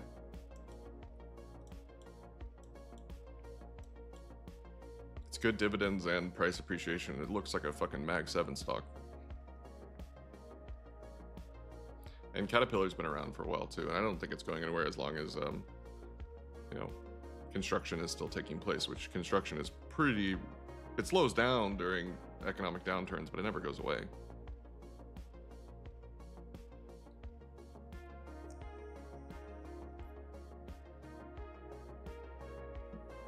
There's also, you know, ways you can get yield from crypto holdings as well.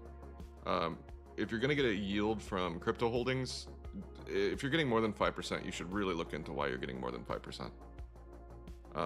More than 5% on a crypto yield is concerning. Just use the 10-year as sort of your foundation as to what's unreasonable on a yield. If you're ever a couple percent higher than the 10-year on your yield, so think of like junk bonds, like corporate bonds, there's a reason for that. The risk is higher, right? That's pretty straightforward. But once you push into like, you know, 15% yield or a 20% yield, that's you got to be careful there. For the traders in the chat, you know, we make our money trading the market, so it's not a big thing. But for the investors in the chat, it's just a warning that if you ever see a yield of 15 to 20%, that's usually pretty bad. I mean, that's what happened with Luna, right? What was I didn't really follow the Luna thing too much, but what kind of yield were they boasting about it before the crash happened? I'm sure it was ridiculous.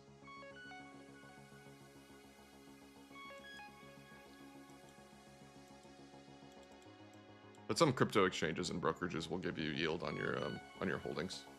And if it's around 5%, it's a good deal. If you really believe in, you know, if you really believe in crypto eventually reaching another all-time high someday, then getting paid to hold it isn't a bad deal.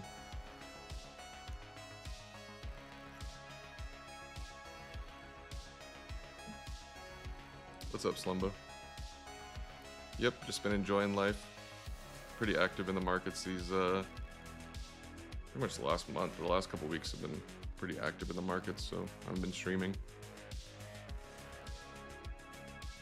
Some whale is getting longs filled on Bitcoin. Well, maybe maybe the derivative volume's a bit higher. The spot volume's not as high, but with the S&P just going up to the right in the last 30 minutes, it's a lot easier for Bitcoin to find some sort of bids after that huge rally. But at this point, Bitcoin dominance is kind of in an interesting spot. I don't know if you guys have been watching the dominance. You can use Bitcoin dominance or you can use ETH against Bitcoin. But the dominance chart is getting a lot of buzz. Do you think that Bitcoin dominance has topped? And if that's the case, then are we going to see the alt rally?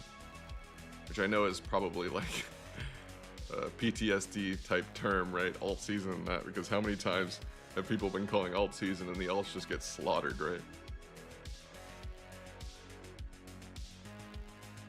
But we haven't seen this kind of tight consolidation in a while. So what that means, as you know, is when you consolidate for a long period of time, it usually means that there's going to be a big move that follows after. The question is it going to be up or down? So you can see how tight the Bitcoin dominance has sort of been squeezing together. And so the question is the next big move like that or the next big move like that?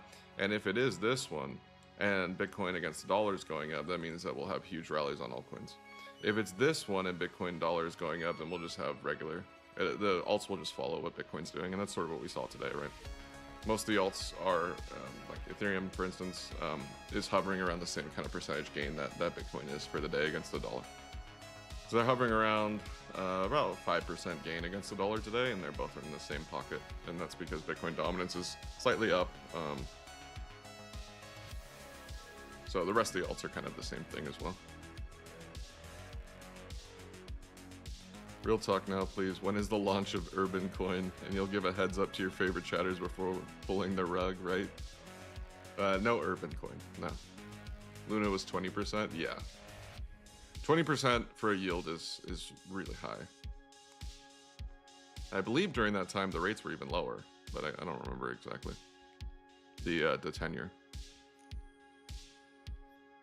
Still cautious about this pump because it's Monday. Here's the thing though, right? Most Mondays have been dumps.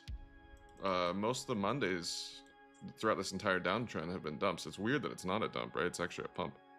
So that's the first sort of inverse signal you could see, I guess.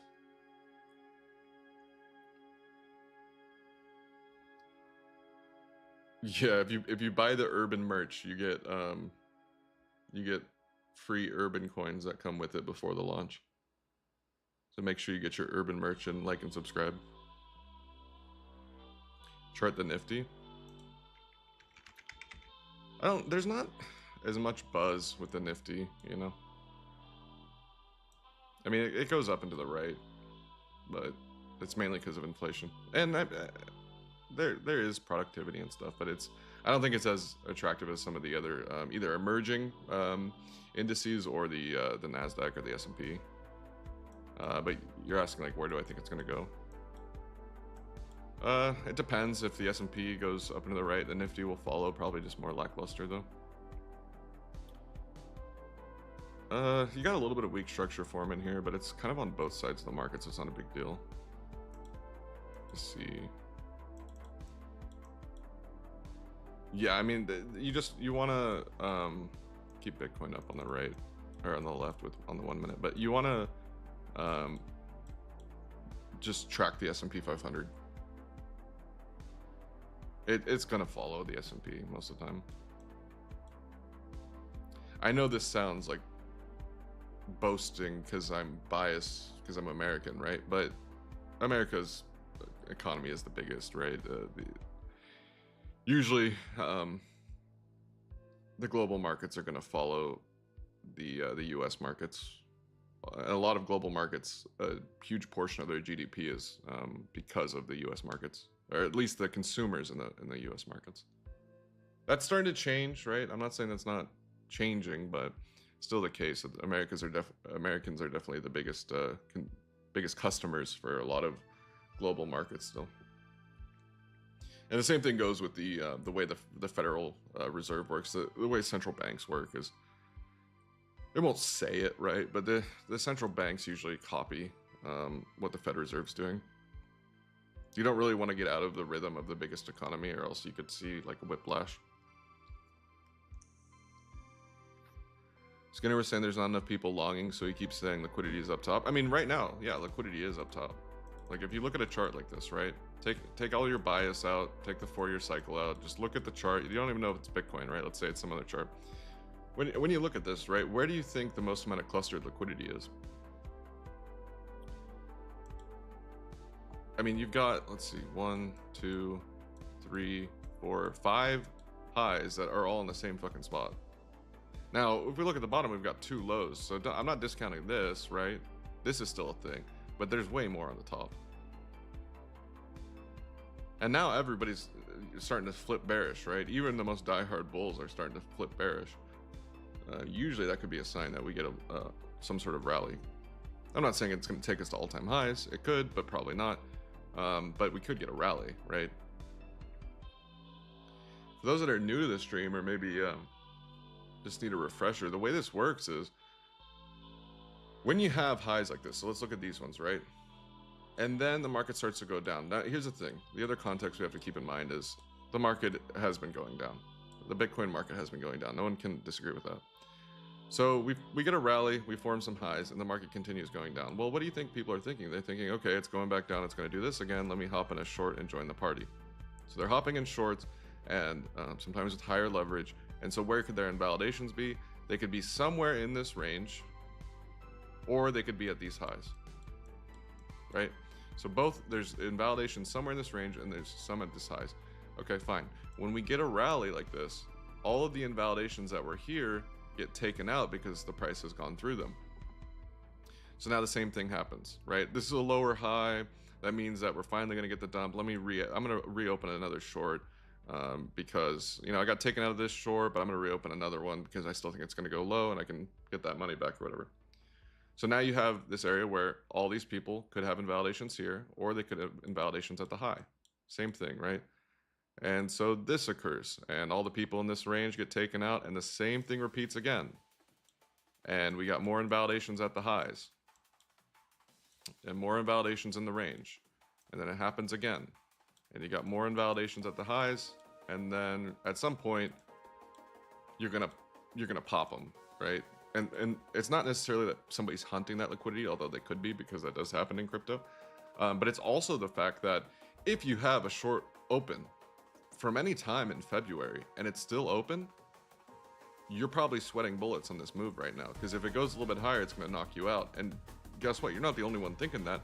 All the guys from here are thinking that. All the guys are here are thinking that, and from here. So the last one to sort of close their short is the rotten egg. And when a short gets closed preemptively or at any time, it operates as a market buy. So you'll have a lot of derivative buys coming through. Like a lot of these green orders that you see on the right might not be people opening longs. It could be any one of these people sweating and closing their short.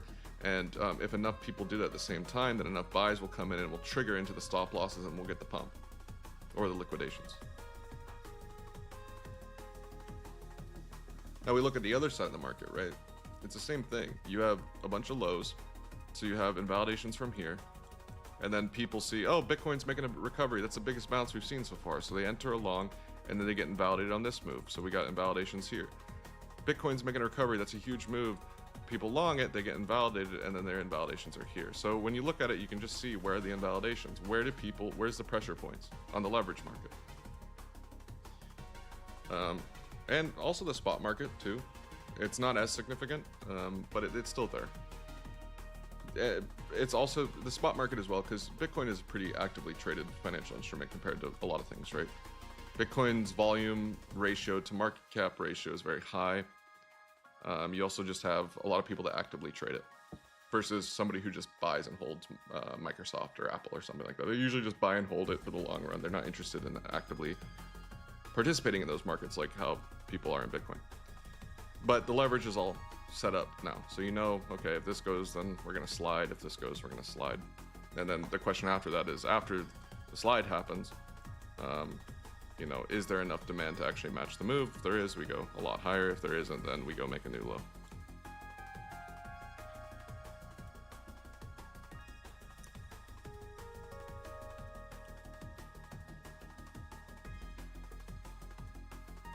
And if you're just following the structure of it, right? The structure would dictate. So we have this one. Whoops. We have this one. We have the low after, which is this one. And then we have this. So if the structure maintains, you want to hold that. And then you can pop the top.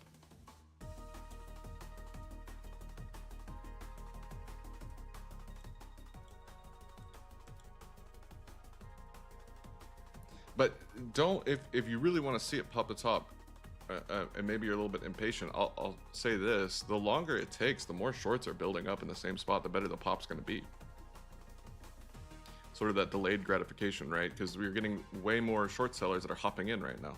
They're like, oh, it's an equal high. I've seen this happen a million times. I'm going to short the equal high. It's a supply zone, and so they have the same stop losses. So even if we did something like this, right, and we start dipping here again, as long as we hold the next area of structure, which would technically be right here at around 69.6, we'd have to hold it like that. I don't think that's going to happen, but that would be the next one. But the longer it takes, it would be, you know, a bigger pop. So I think if Saylor's going to start bidding the spot market... Oh, did the music stop? If Saylor's going to start bidding the spot market, I wish you would just bid it during where the structure is good and like maintaining the structure to get the retail to not be afraid and join the party. But I think he just top blasts when he buys, like right when he gets his hands on more money, he's just dumping it right into Bitcoin, doesn't care what the price is.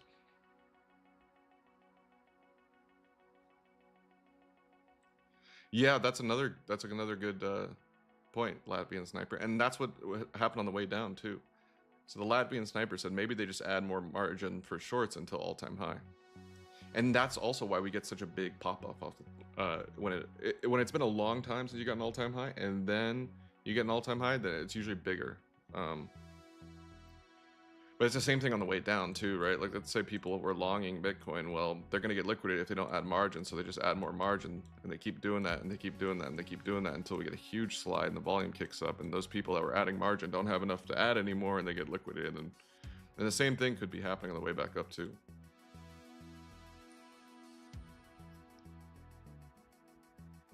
I think the way down is a little bit different because the way down, people will sell spot holdings to add USDT to futures margins. Whereas on the way back up, if they're selling spot holdings to add margin to short positions, that selling that spot would actually help the supply side, not it wouldn't help on the way back up as much. But if they're adding margin without selling spot, they just have, you know, some cash in reserves that they want to add margin to the shorts, then that would be a situation where it would help the pump. But yeah, I mean, stubborn market participants who have positions in the leverage market that are unwilling to close them usually give us a big move. That's definitely true.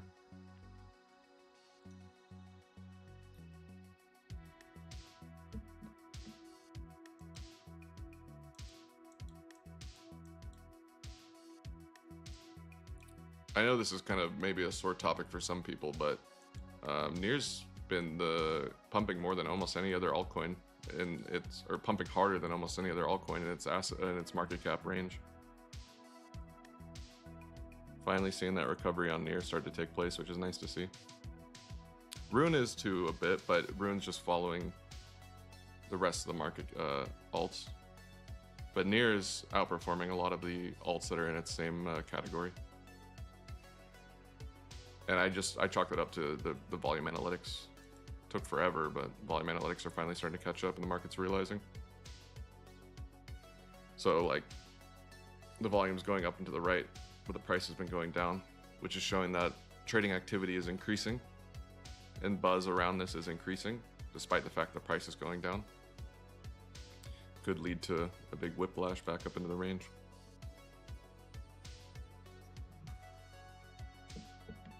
Wouldn't mind seeing that, but we'll see. I mean, it doesn't have to happen overnight. If the rest of the market's doing good though, Near is just poised to do really good because of volume analytics and what it's already been able to achieve when all the other alts are pumping.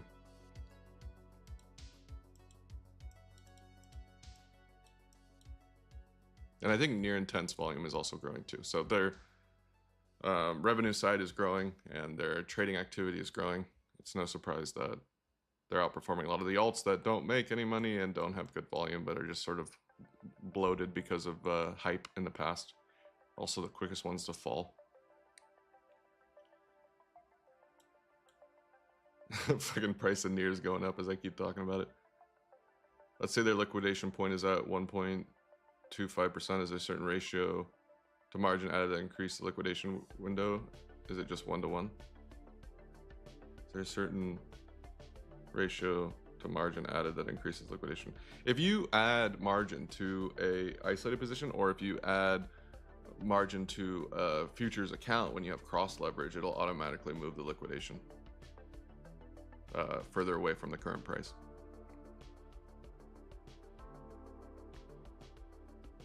So let's say they have like a short opened on Bitcoin, right? And they're short from like here or something on cross leverage.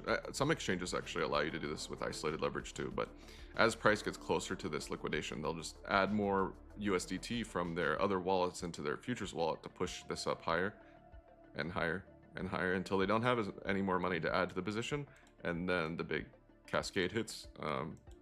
And there has to be enough liquidity in the books to match that order. Otherwise you get major slippage. And that's one of the benefits of using isolated liquidations is the slippage risk goes back into the exchange. That's why that spread exists.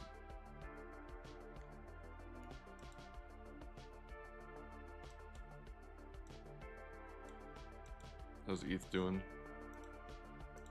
ETH just following Bitcoin? Yep. You want to do a bull bear bet?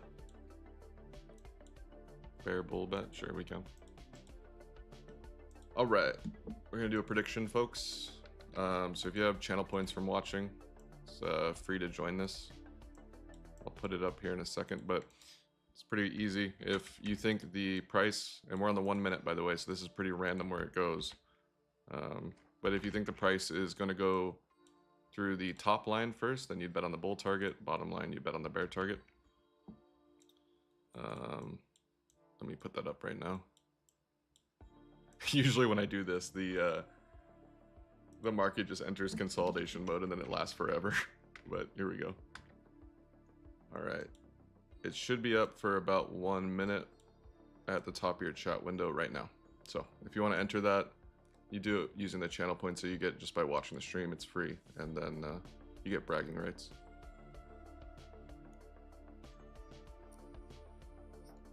Did you guys see Polymarket introduced a version of this game that I had on stream? I've had this game on the side on stream for I don't know, like 3 years now, but Polymarket has it on their website now. You can do a similar type of bet, but theirs is time based, so that's kind of interesting.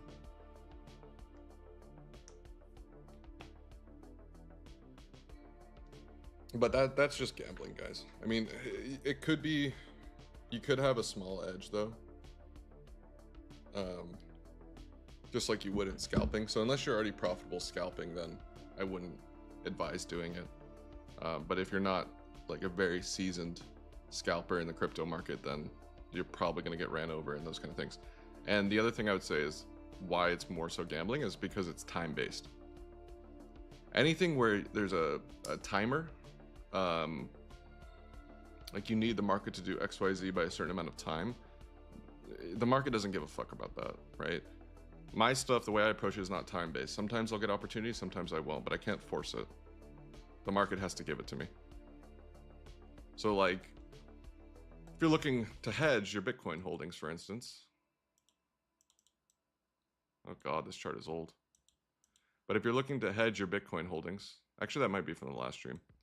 How could you do it? Well, I don't really want to encourage this because now Bitcoin's going to get knocked down if I say this, but the way you could do it is wait for all these people to get squeezed out of the market, right? And then if the price goes back down, then you can short it. But if the price doesn't go back down, it's not really a good short. And the thing about this is like the time thing that I was talking about. I don't know when this is going to happen or if it will ever happen. And nobody knows that. So this could happen today or it could take a week. I don't know. So that's why, and nobody knows, by the way. And that's why time-based, you don't want to try and time the market. Sometimes it'll give you opportunity. Sometimes it'll give you a lot in a short amount of time. Other times you got to wait. And if you don't want to wait, you just look at more financial instruments.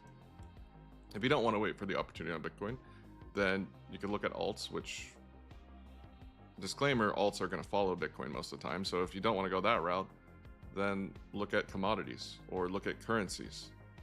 I wouldn't say do this with options on common stocks though, because options are, it depends what options you trade. But if you're trading common, like the underlying asset is common stock, like let's say Tesla or Apple or whatever, just any common stock, that's the underlying asset that you're trading with options. Those are way more random, the price movements. The price movements on like on a day-to-day for Tesla is way more random than the price movements on a day-to-day for the dollar against the yen or Bitcoin against the dollar or oil or gold, because there's so much leverage in the oil market or the gold market, Bitcoin market, and the more leverage that's in that market, the more predictable it is. And the reason that's the case is because anytime there's a leverage bet that's been placed, it has to come with an invalidation. At some point, somebody has to make a move on the market, whether they want to or they don't want to. If you're trading, let's take, because Coca-Cola was brought up, for example. Let's say that you've bought into Coca-Cola, the common shares, right? Just regular shares for Coca-Cola. No one's forcing you to ever have to sell that. And anybody else who buys it isn't forced to sell it at any given time. But if you're taking a leverage short on Bitcoin, if the price moves far enough against you, the exchange will close it. You don't have a choice. That action will take place, whether you want it to or not. And if a bunch of people are in that same boat, now you've got liquidity. Now you've got predictability. Where do you think the most amount of people have the most amount of invalidations clustered together? And then once that occurs, is there an imbalance of supply and demand on the underlying asset as a result? And that imbalance of supply and demand is caused by arbitrage market making. If somebody smashes in a bunch of longs onto the derivative market in Bitcoin and it pushes up the price on the derivative market in Bitcoin, it's also going to push up the spot price of Bitcoin because of the arbitrage market making that's happening between those two pairs. Now, as the person that's smashing in those longs on the derivative market and the spot market goes up as a result of that, it's going up not because of the demand on the spot market going up. It's going up because that arbitrage market making. As a result, since the true demand is not going up, but the price is going up, the fall back down is violent. It's rapid. And the same thing can be said on the other side of the market too. If somebody's smashing in a bunch of short sells, right, and it's going to temporarily pull down the spot price. So the price of Bitcoin on spot is going down because somebody's just using a bunch of money to short it. The spring back up is going to be really big because that price is only going down because of the derivative market. It's not going down because people are actually selling real Bitcoin. And so once you can identify price movements that are mainly driven by leveraged market participants and not by the true supply and demand of the underlying asset, then you have predictability.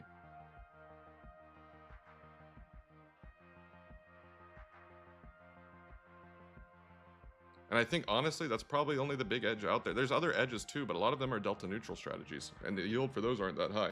And some people might say moving average strategies or whatever, and that could be, that's another one that I guess could work, but it's very high time frame and it's very small opportunities for very small gains. There are some strategies like that that could be effective, but that's more so for active investing, not trading, in my opinion. If you've ever had the moving averages, convergence, divergence, or the MACD open on the 1 minute, and you've tried to trade like that with that tool, you probably understand what I'm talking about. You're just going to get rinsed. Unless the market conditions are like perfect, and that doesn't happen all the time. Use order flow for that. You could use order flow to see it. I think the best way to see it is in the price, though.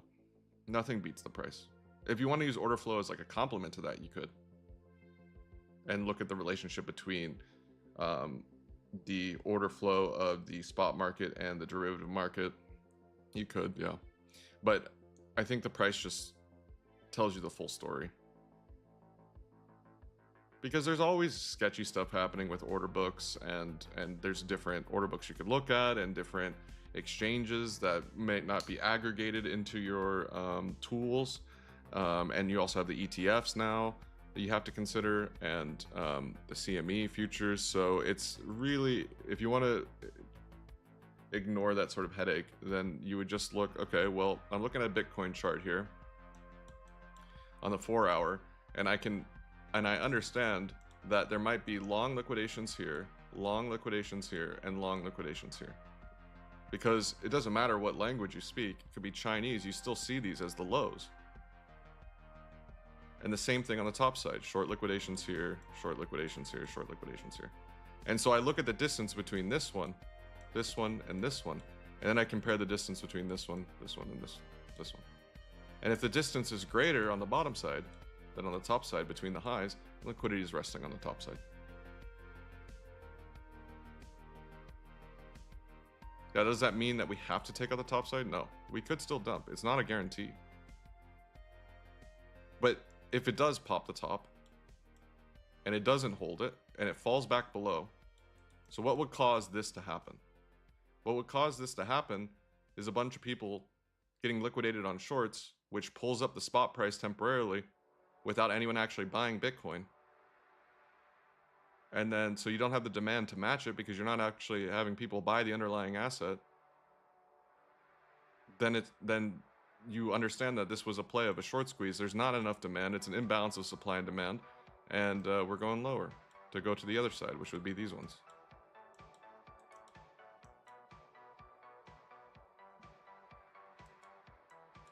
But if you get a short squeeze along with proper back running of demand on the spot market, then you'll see something like this, and that can actually lead to another leg higher.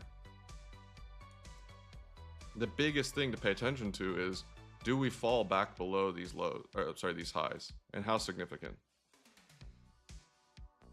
If we fall back below these highs and it looks like this or something, then we'll probably go for the lows. And if you go and watch the stream, I don't know when this was posted. It's probably somewhere in early January on the YouTube where I talked about this exact same thing. If we see this, it means we're going for the lows. It's not a guarantee. We could have pumped, but the probability is that we're going to the lows. Remember, if I ever say something in like a certain tone, like I'm saying, oh, we're going to go for the lows, take it with a grain of salt because it's all probabilities. it's just an easier way to speak, but without me having to say it's a probability every time I speak, but just understand that the given is the probability. It was possible that we pumped here, right? Instead of dumping. So same thing can be true if and when this happens, right? If we do it again. Like, let's say that something like this happens, and you're like, okay, well, you said that we're going for the low if that happens. Well, I think the probability of going for the low is higher, but it's still possible it does that. I mean, anything on the market's fucking possible. Remember, there's no such thing as oversold, overbought, too high, too low. It's all fucking possible.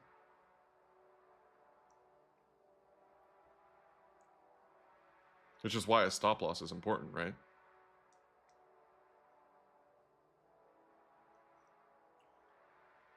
My monkey brain can't stop trading negative fibs. Yeah, I mean, Fibonacci is an okay tool. I'm not a huge fan of it. Some people swear by it. The only time I use it, as you guys know, is if we're in price discovery or all-time highs, right? I have no choice but to use Fibonacci because I don't have any price data to work with. So like a Fibonacci retracement at all-time highs is not bad, but if we're not at all-time highs, you're just going to add more noise to your chart. It's going to be harder to see what's important on the chart. You don't want to have a messy chart. Honestly, the easiest way to tell if somebody is new to trading or not a profitable trader is if they have a bunch of noise on their chart.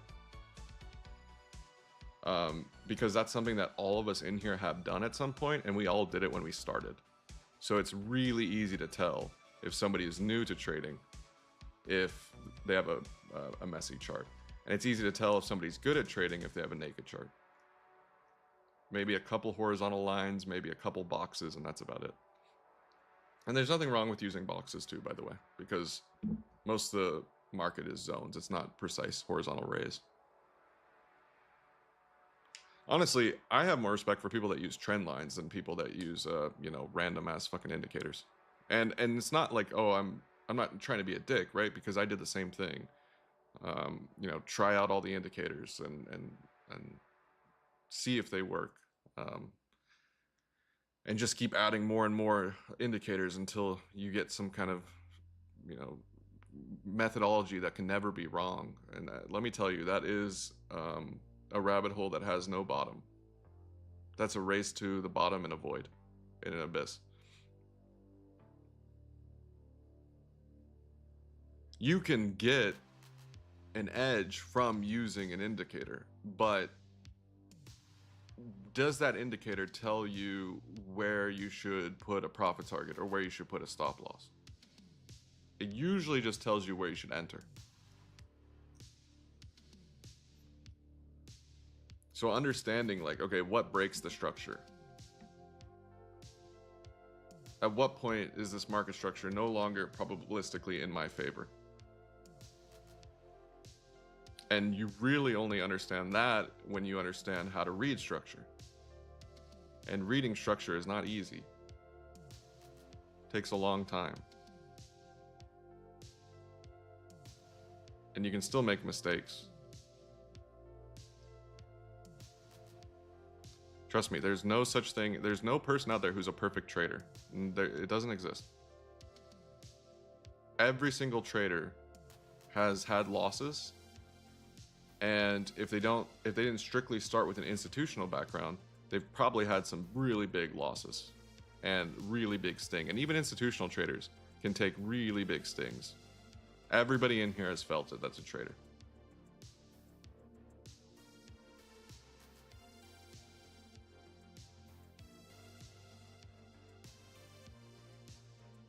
So you just got, the way you avoid that is you limit the losses, right?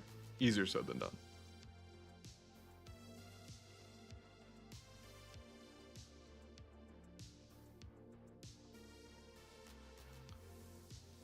$450 Bitcoin short at 69K, see if it holds the price down. I won't. I mean, if the price goes down from that, it's not going to be because 450 Bitcoin short. That could get eaten up real quick. Especially because it's on the derivative market too. So if the spot market pops above that price, then the arbitrage market makers are going to have a field day taking down that order on the derivative market. Plenty of liquidity for them. Speaking of liquidity, pretty good buying coming in. I mean, obviously the price went up, but also the price went up, but it wasn't just the shorts getting closed that caused it, right? We had a good amount of bids on the spot market that were market smash buys instead of limits or anything like that. I mean, of course there were limits too, but... And then liquidity has been deeper than ever, man. Liquidity in the last couple months has been the deepest I've seen it in years. And that hasn't changed. It's pretty steady. Like right now it's a little bit shallower than average, but just barely, so it's still really strong.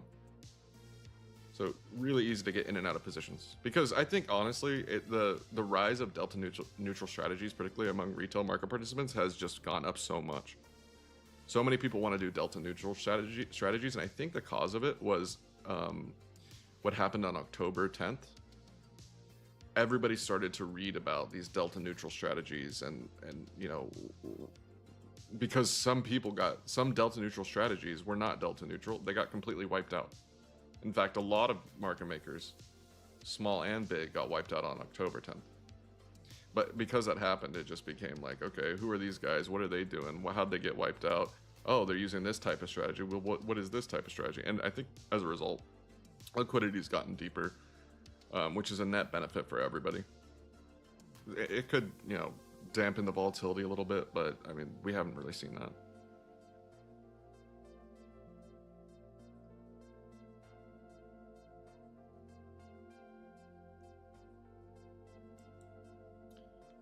October 10th must have been one of the craziest things to happen in crypto. In terms of total liquidations, I think it was the biggest by a wide margin. Bigger than COVID, bigger than anything that FTX, by a wide margin. I mean, it shows you how much leverage is in the system, right? And I told you guys this a couple years ago. I was like, just wait, the meme coin guys are going to rotate into perpetual contracts. I think that's what happened, is the meme coin markets kind of dried up a bit, and the winners of the meme coin markets headed over to the perpetual markets and got fucking obliterated. Because it's way harder to trade perpetuals than it is a meme coin. Meme coins, the easiest way to do it is, let's say you have $1,000, right? You put $10 into 100 meme coins and wait for one of them to, you know, make you 10K or whatever.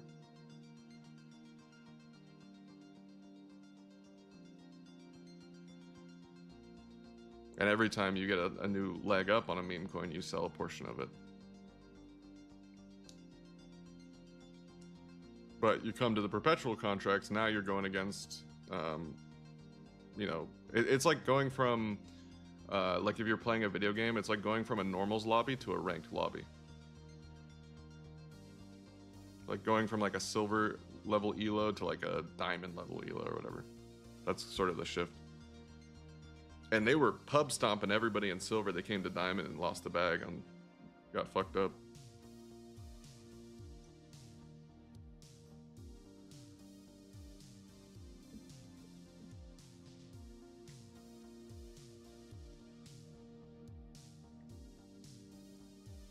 Crypto has gotten too efficient these days. Everybody knows the jig and wants to be the one exploiting others with meme coins. I think most people understand that meme coins are, it's just like gambling, right? I mean, when the markets are really good, like the meme coin markets are really good, then it's not really gambling because, I mean, they're just going to pop off, right? Like if you use the methodology I spoke about where, you know, you put 1% risk into 100 different meme coins while the meme coin markets are just going crazy, you know, you're probably going to hit one. But when the meme coin markets are dead, then you're just kind of, you're out of luck. Whereas the perpetual markets, you can short sell, right? So even if the markets are quote unquote dead, you can still make money because you can bet against them. And you can't short sell a meme coin until it hits a certain size, right? Till it gets to fart coin level. What's fart coin looking like? Oh god, I have a chart for it. Let's see. All right, well, it's in do or die based on the chart I have for this. I haven't looked at it since the last time I charted this on stream, but yeah, it's in do or die right now. You need to get back above the previous lows. I don't know, we'll see. I think I remember the interesting thing about Farcoin was it actually was really fluid. Like the movements on the price were really predictable. So I just imagine once you could get leverage on these meme coins, people just go crazy. I think that honestly, I think I messed up a bit. I think what I should have done is, and this is easier to see now in retrospect, but I should have participated in these markets, because if I believe that meme coin guys are coming to the perpetual markets, then of course they're going to be coming to the meme coins that have perpetual markets. So I kind of messed up not trading this, but the reason why I didn't, and that looks like the Bulls won, it's really close. The reason why I did is because I don't want to build bad habits and trade meme coins. All right, the Bulls got it. GG's.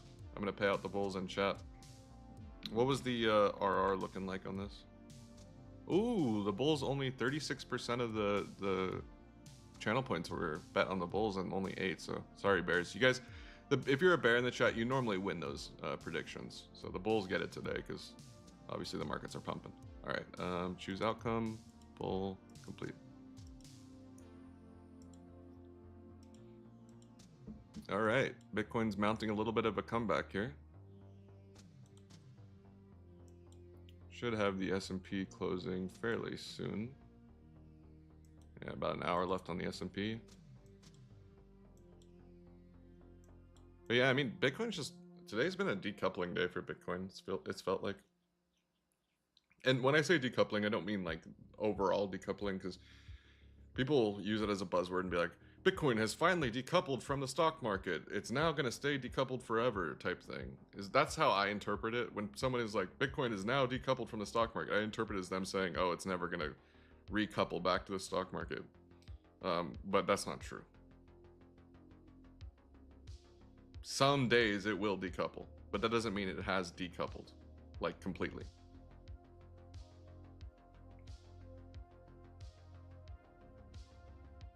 I don't believe this pump at all. So yeah, I mean, I don't blame you for thinking like that, because every time we've had a pump in Bitcoin, what has it led to in the past couple of months? It's led to an even bigger low. I would say this one is not completely different from that. It's slightly different in the fact that the kind of support we're seeing on the spot market. Because a lot of the rallies in the past that have led to huge drawdowns were usually just short squeezes. Just over exuberant, high leverage bears in the same spot getting taken out at the same time. But this one, I mean, you know, we haven't really had a retrace, and let's see how many hours it's been since we cracked the high. Yeah, we haven't had a retrace in like 4 or 5 hours from it yet. Whereas a lot of other scenarios, it's been the case. We'll see though. We're not out of the woods. I'm not trying to say this won't lead to a dump. It could, but a little bit more confident in this one than previous ones. It's still not confident enough to say, oh, this is going to be the low that takes us to, you know, 80K again or whatever.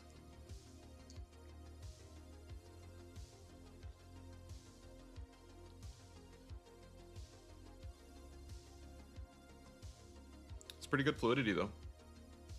And now we have just tested bear structure, which shows pretty strong bear structure too. So this is pretty interesting.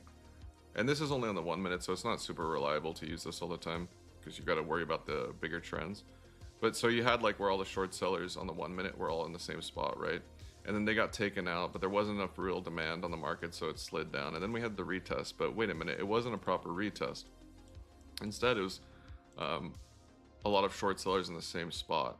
So when I see stuff like that, normally what happens is you slide into liquidity because you have a bunch of shorts being closed at the same time here, which allows you to slide deeper into the distribution, which would look something like that.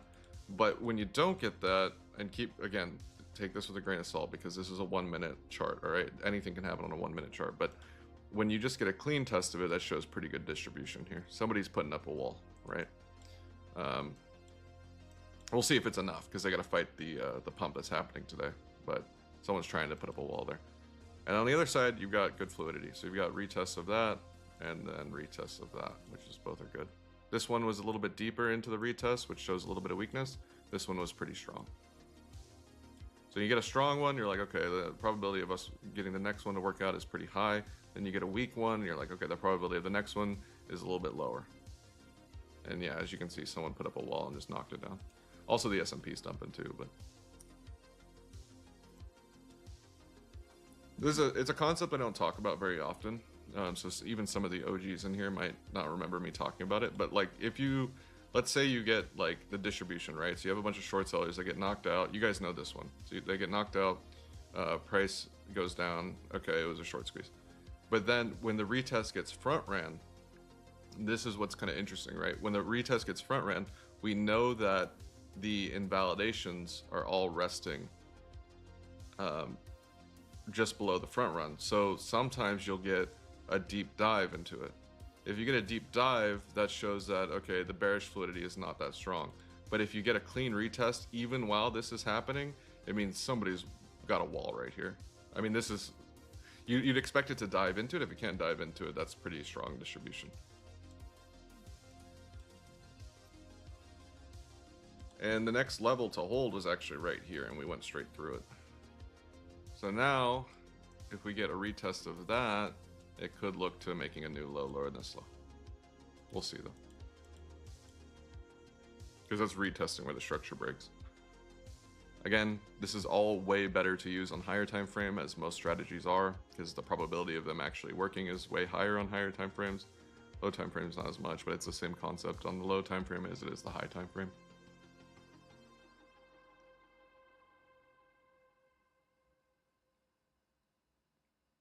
Yeah, I get that too, Latvian.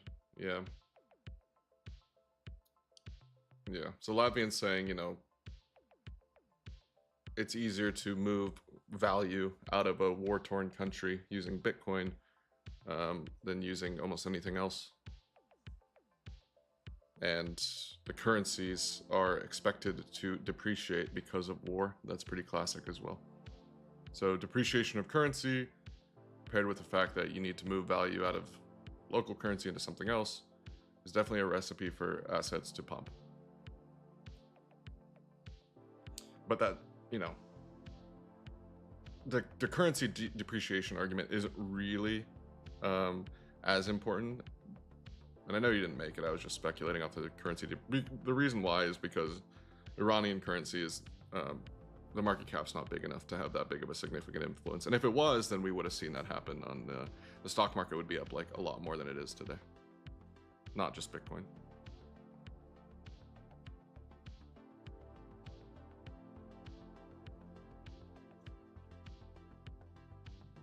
Yeah, I mean, that's another good use case for Bitcoin, right? If you need to store value from one place of the world to another, yeah, I mean, it's better than trying to move bricks of gold, right?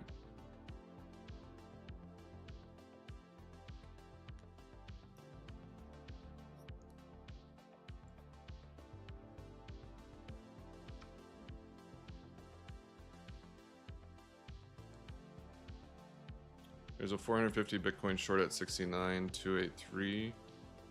283 short at 69, 180.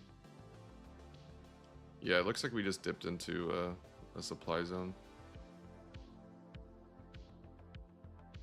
It's not only that, but you also have the S&P going down. So it's like a perfect storm, right? You have somebody with a decent amount of ammo trying to hold a spot, and then you have, you know, market makers sort of retreating on bids because the models that are the market making models that are linked to the S&P 500 would do that if the S&P 500 is dipping. So just, and that's why, I mean, that's why it's happening so quickly, right? It's just a quick dump. But keep in mind, guys, this is 1 minute candles on Bitcoin. We still have all of this move that we were able to achieve today. So it looks big when I zoom in, but when I zoom out, it's relatively small compared to the entire move. And you also got a bunch of people who are last second longing, you know, people that just want to join the party because it's pumping, and they're sweating bullets right now, wondering if they should close. See what happens at the new low. What you want to see now is if we go for the new low, if you're bullish, you want to see an insignificant low. You don't want to see a big drop off. Just the orders are just rolling in. Just something insignificant like this, and then back into the range to start rebuilding the structure again. Have another go with the structure and see if it works. But we should get another flood of orders here pretty soon if we can go under this.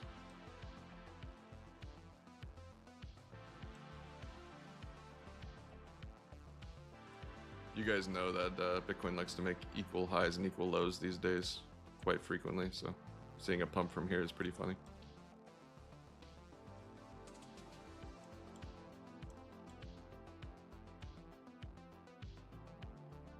And even though Bitcoin did, decouple pretty hard today, you can see that it's still trending with the S&P. S&P had a green candle finally, Bitcoin has a green candle.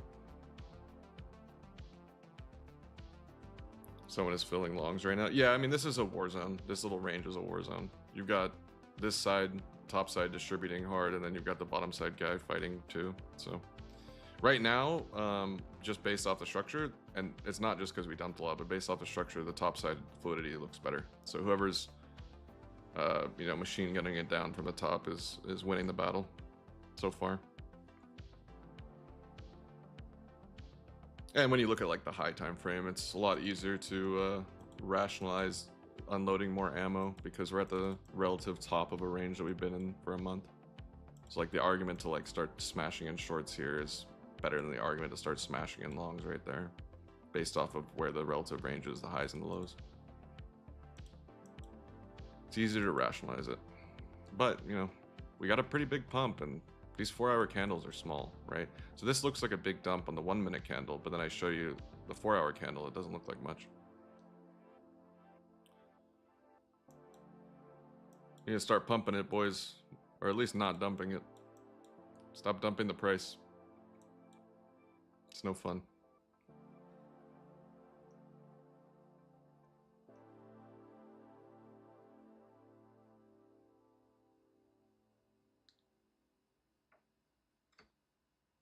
The very minimum, I'd want to see the short squeeze on the high time frame because that could be an opportunity to add on to a hedge that will actually go the distance instead of just having slippage risk, which is the people trying to push it down right now are just going to have slippage risk on their shorts on the higher time frame.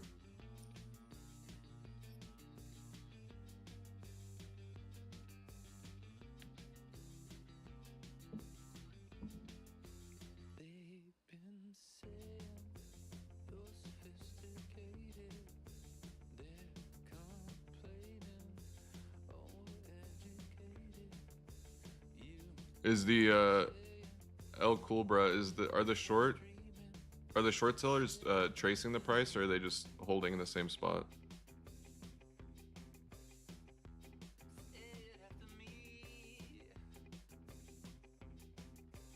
Like, are they chasing after the price, or are they just putting up walls? Oh, they're actually chasing it. Okay. Yep. Just two differing opinions, right?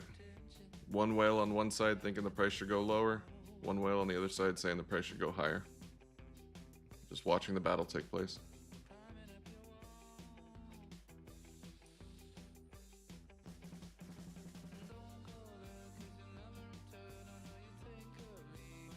I don't know. I think it's pretty impressive that it's held so far, but maybe it's too early to speak of.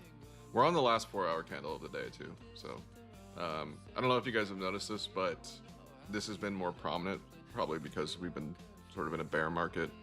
Something to pay attention to if you don't while you're trading is every 4-hour candle is going to have a bottom wick, right? And every daily close, you're going to get a bit of a sell-off that comes in. If you get a daily close / open, and you only get a small sell-off into a big pump, that big pump has a chance of running really far for the rest of the day. But like, we just had the weekly close and the monthly close right before that, and those are also closes where you'll see coordinated selling take place. So everybody has the memo of like, all right, well, let's all sell at the same time, buy back cheaper. And that's usually during, the biggest times are during weekly closes and monthly closes, but you can also get it on a daily close or even a 4-hour close. An hourly close or a 30-minute, not really. I mean, maybe a little bit, but usually not as coordinated.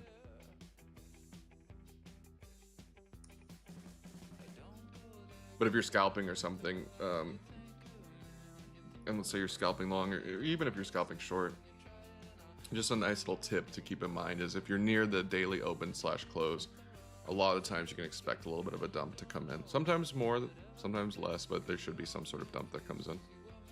And certainly on Sunday on the weekly close. That's been the meta now for shit. Even when we were in a bull market, that was happening. So in a bear market, it's a lot worse, but it's been happening for years. Everybody kind of has the same understanding. All right, we're all going to short and sell at the weekly close, and then we'll all buy back cheaper when everyone's panicking.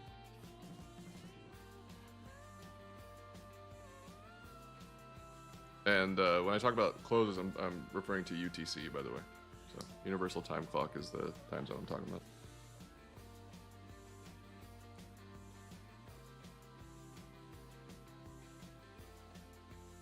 Good old-fashioned equal lows, though, huh?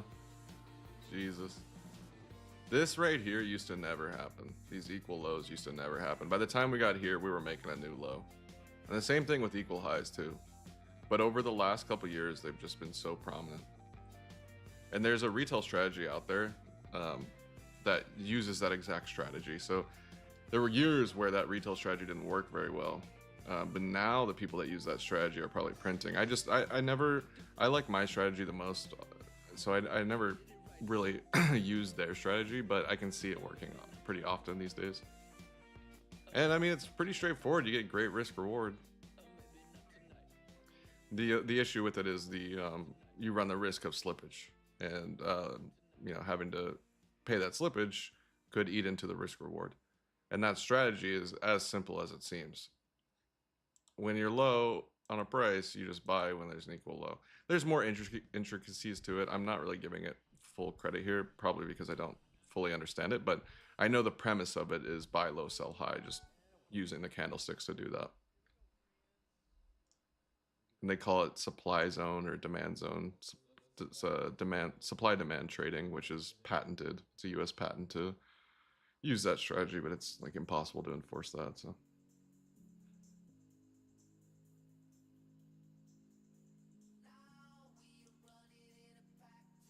Giving you guys some OG lore about the retail strategies that existed throughout the years.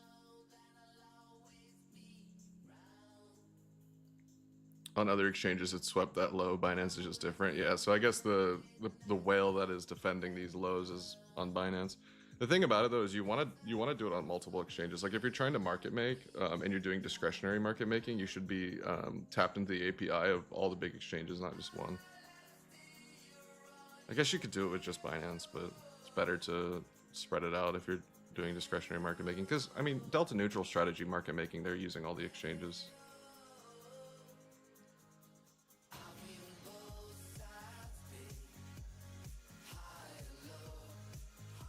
All right, so now the big test should come around here, if we can get. So you have two things going, right?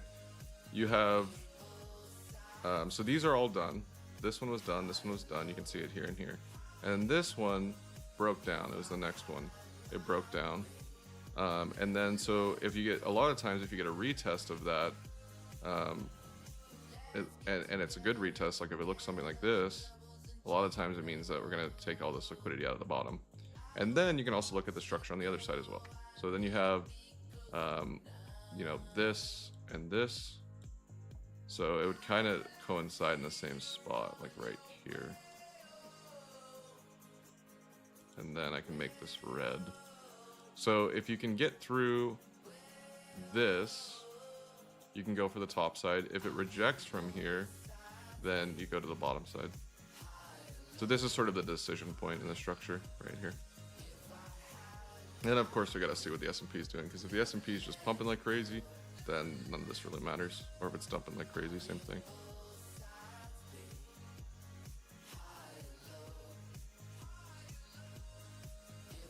If this would have made a new low, and I'm guessing it made a new low on a lot of the exchanges, and I'm sure it made it on perpetual, that would mean that this would be the area to hold now. So right here would be the area to hold for bulls.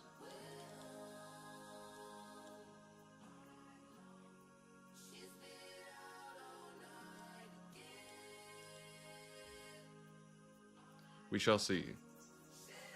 Shouldn't take long too. The volatility's nice today. Lots of movement.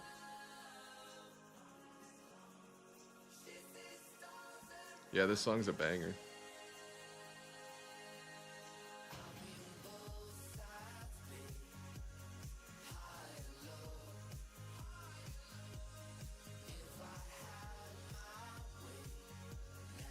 I think El Coolbra is just looking at the order flow.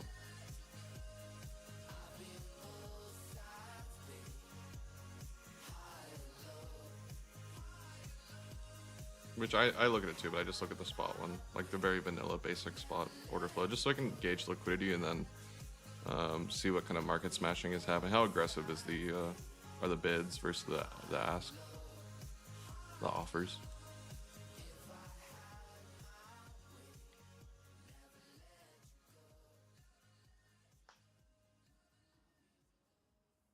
I think, what is the most popular order flow tool for retail? Is it Sierra Charts? There's probably new stuff out there nowadays, but I think Sierra Charts is like the OG popular one.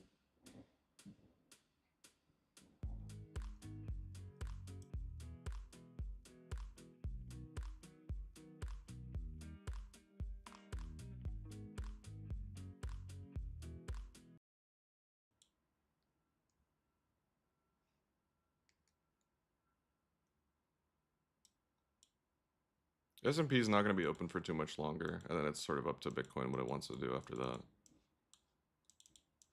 Yeah. Pretty average day. To be honest, this structure does look a little bit bearish, but I've seen this structure play out so many times. Like here it looked bearish, and it's just new all-time high. Here it looked bearish, new all-time high. So anytime I see like bearish structure like this on the S&P, I usually don't give it too much of a second thought. Because as you know, with the S&P, like there's so many passive holders, it's so hard to knock it down. Because most people who buy the S&P are not planning on selling it because it looks bearish.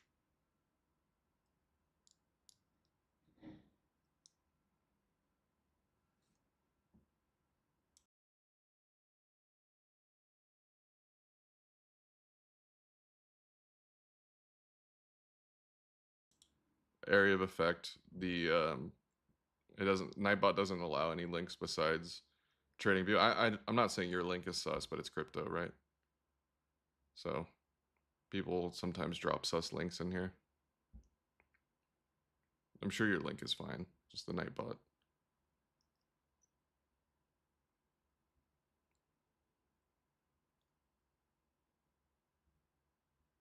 All right, looks like it might go for it. Like anytime I talk about it, it decides not to go for it.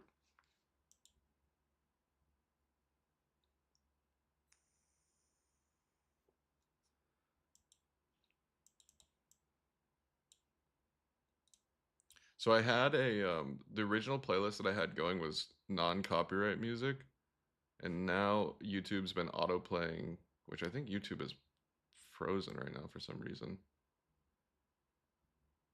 Let me check my task manager.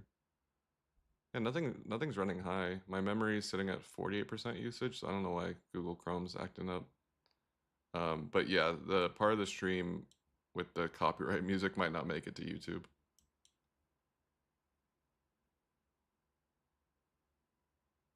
Yeah, nothing's using a lot of memory.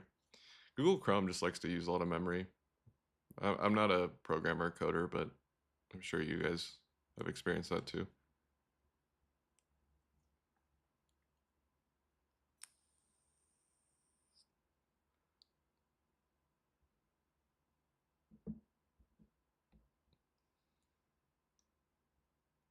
Little bit of a front run taking place, which makes it even better for the bulls because now we're getting short invalidations on the 1 minute, which means we can, if we do go for it, we'll have more power to get through this red box. Or if we can get through the red box, then the structure starts to become neutral again. But right now it's a little bit bearish.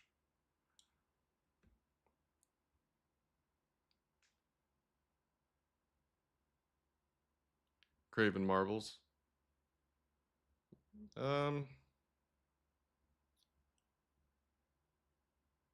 Next stream we'll do Marvels.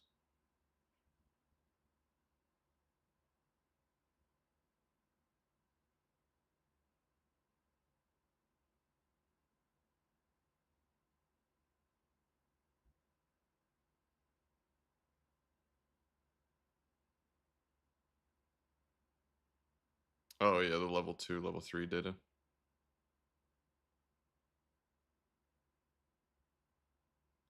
There's a lot of moving parts when it comes to using order flow, and then there's also OTC that you have to.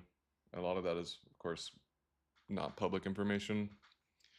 So I've just always just used the price. I'm not saying it's bad to use other stuff, right? I think it's probably a good advantage to use other stuff, but I also know that you don't need anything but the price.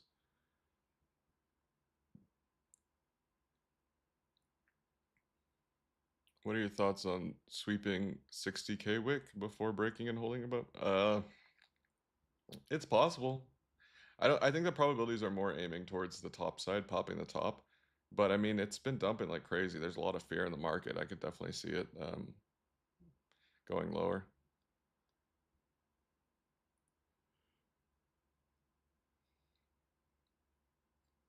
You would need the S&P to dump a bit more, and then I don't think it's just a straight shot down below 60k. It's probably going to be a bumpy road down because of all the things that have been established in the range. But we'll see. I still think the probability is going to be higher to go above 70k, despite the fact that we're in a bear market.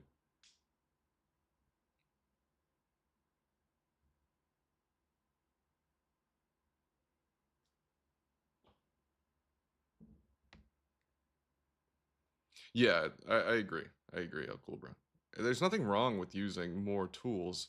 You just want to make sure that you know how much weight to give those tools relative to price. Because I know I sort of talk bad about indicators, but honestly, it's fine if you want to use indicators. The issue is that you'll give the indicators too much weight and you'll say, okay, the moving averages have crossed, so I'm going to enter now. Well, what does the price look like? What does the structure look like? All right, so there's starting to enter the red box now. We haven't gotten the top of test the top of it yet, though.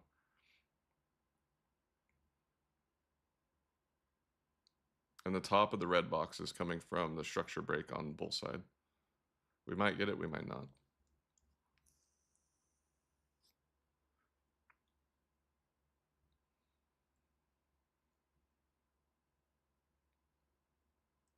Remember, if we can get through this red box and start to test the top side again, like if we can test this, then bear structure is also broken. And so we sit in a neutral range.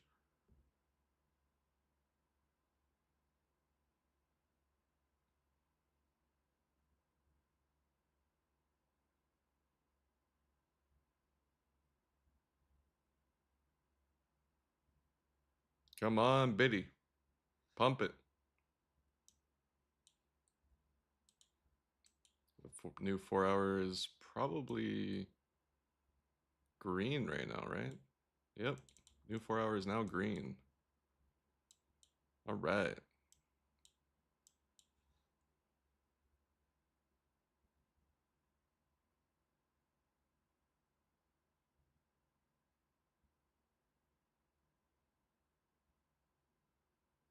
On St. Patty's Day, everybody's going to be wearing green and nobody's allowed to sell. Can we all agree on that for one day, St. Patrick's Day? Everybody, nobody hits the sell button. Everyone wears green, nobody hits the sell button. We get a pump going. And then the next day you can sell if you want.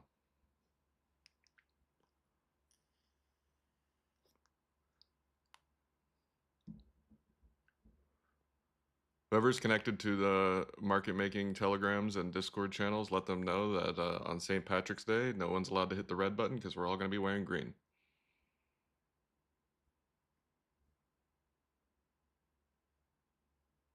It's an Irish holiday. It's pretty popular in the States, though.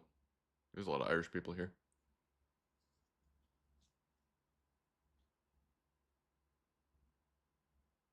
I think it's coming up too. It's in March, right? Or maybe it's in one of the March, April, May. I think it might be in March. We don't do this in Eastern Europe. And I can't imagine there's too many Irish people in Eastern Europe.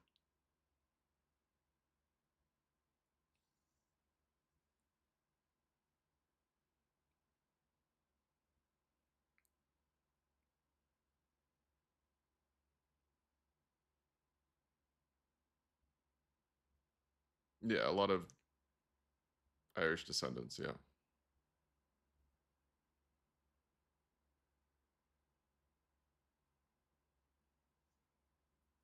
All right, Biddy, gotta break the red box, and we go to the moon.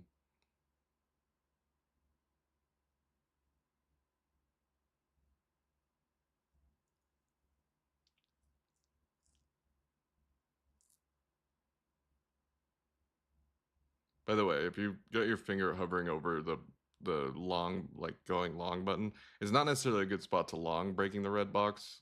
It just makes the structure more neutral, because technically you'd be longing the relative highs of this range. But if you already have a long running, then that's what you want to see. You want to see the bear structure crack, because the bull structure is already cracked.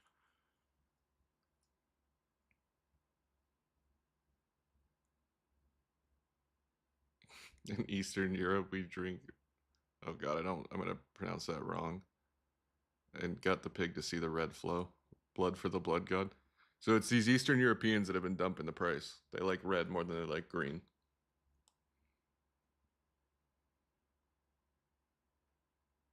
The Russian market makers are showing no mercy to Bitcoin. All right, here we go. Come on now. Where would you long right now? Grabbing a long right now is difficult.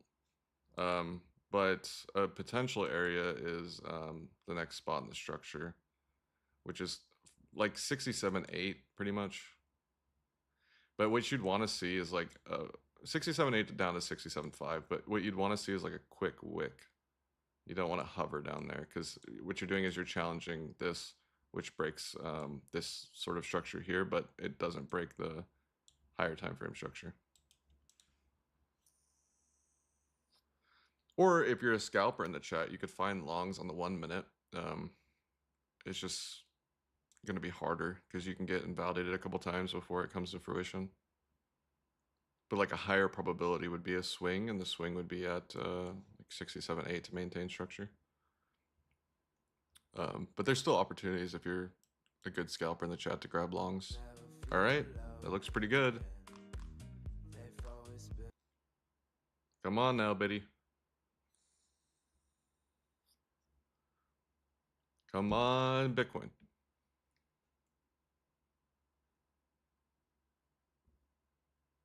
The long was from 68.7, 68.6. Oh, like below this. Yeah, I mean, there was an opportunity here, but it got kind of fucked. Okay, that looks pretty good. A little bit higher than we've cracked the bear structure, or at least partially cracked it. The real crack happens up here, but this is pretty good. This pretty much makes it neutral. A little bit higher and it starts to lean more bullish.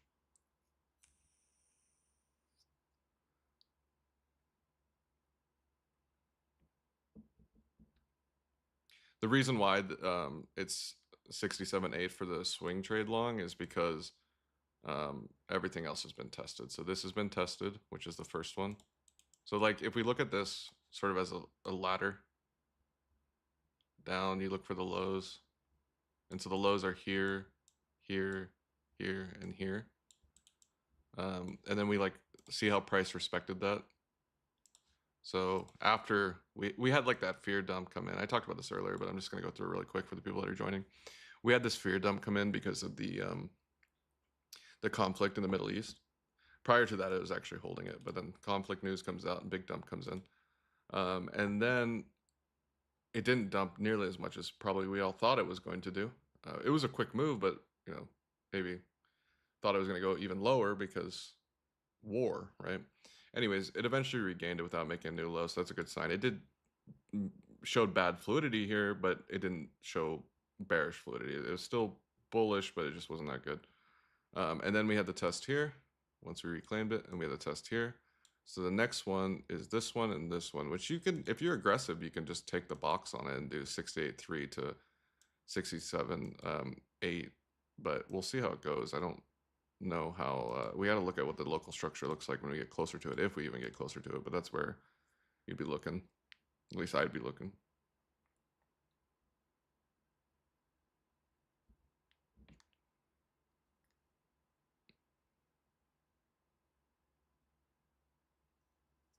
Seems like the Bulls are just in control today for the first time in a long time. We haven't spent too long up here, but every hour we do spend up here without, the price crashing back down to the where it came from, the origin, I guess, is pretty good sign because it means that not only did we pump, but people are actually bidding the market at these prices.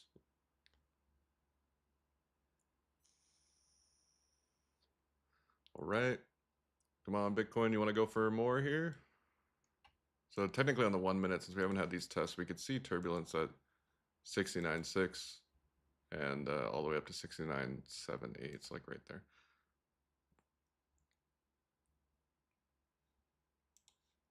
Sure, the bulls don't want me to be putting red boxes on the screen, but the good news is it's just a 1 minute chart. They can run right through a red box on a 1 minute chart, like seen right here.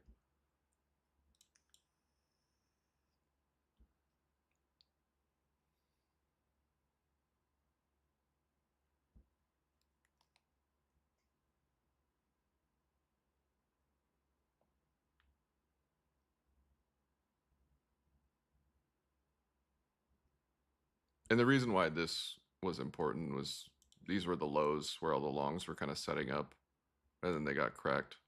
And then we eventually got a new high out of it. And so the retests of it. I think if there wasn't the conflict in the Middle East, we wouldn't have seen this little part here. It would have just looked a little bit different, but anytime you're looking at a chart and you're trying to be like not biased, right? You don't care if it goes up or if it goes down.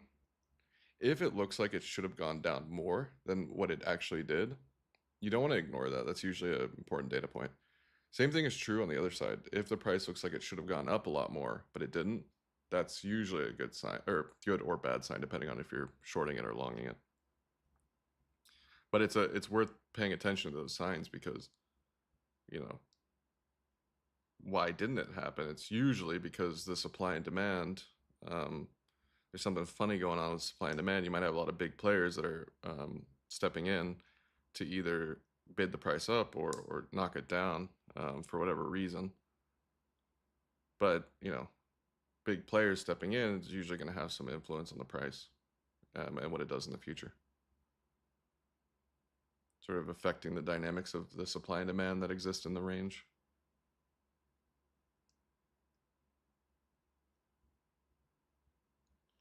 They're walking it up slowly for the pop. Yeah.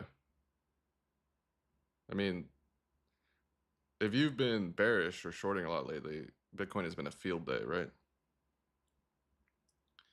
The bulls are finally showing a little bit of strength here. Don't the big market makers usually work together? Yeah, that's how I understand it.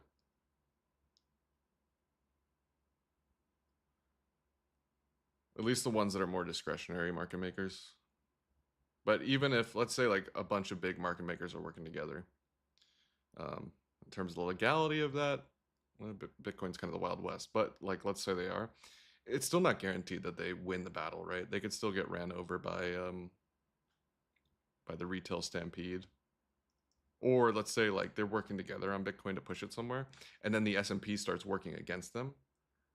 If the if like let's say they want to push the price up, but then the S&P starts dropping a lot, then they've got to retreat.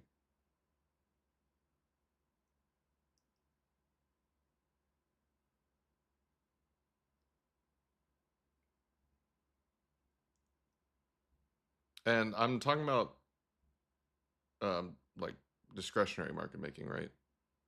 A lot of the biggest market makers are delta neutral market makers who are just grabbing the spread a bunch of times in between the price differences.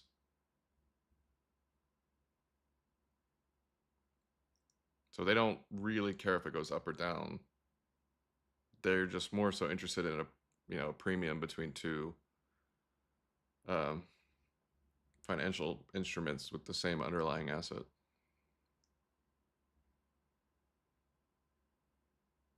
So that would be like Citadel, or crypto would be like Wintermute.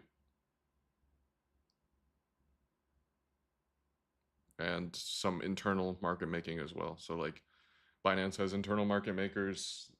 They pretty much own A lot of exchanges have internal market makers. And there's conflict of interest when it comes to that kind of stuff. The exchanges that have more external market makers are usually better, um, because the internal ones, like I said, there's a conflict of interest. The internal ones don't want users of Binance to be profitable because it's a higher chance that they won't be profitable. So internal market makers at Binance want the trader that's using Binance to be a bad trader. Because if everybody was a good trader, then they would be getting rinsed. Because all they're doing is just taking the other side of the trader's bet. And if you know that 95% of traders lose in the long run, it would be advantageous to take the other side of all those bets.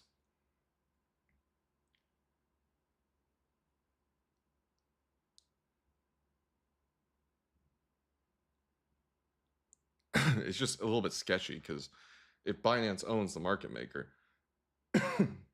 then they can not only give the market maker higher levels of data, but also they could do some shady stuff, like go like go offline during October 10th,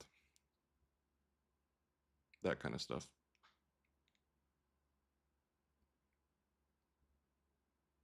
Like the internal market makers probably didn't had no latency issues, but anybody who's an external market maker just got cold.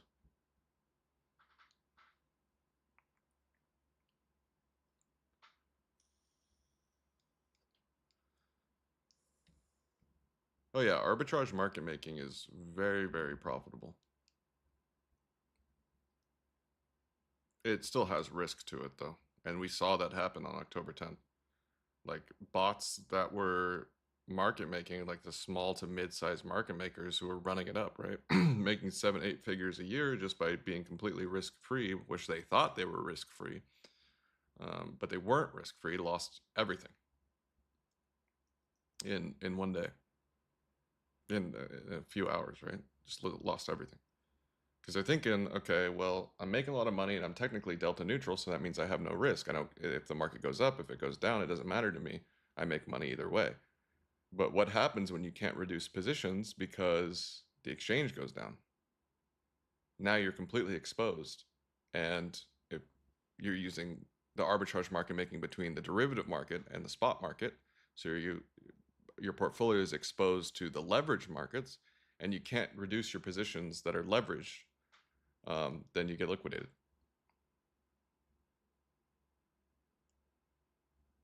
And there's nobody there to bid the price because nobody can fucking connect to Binance.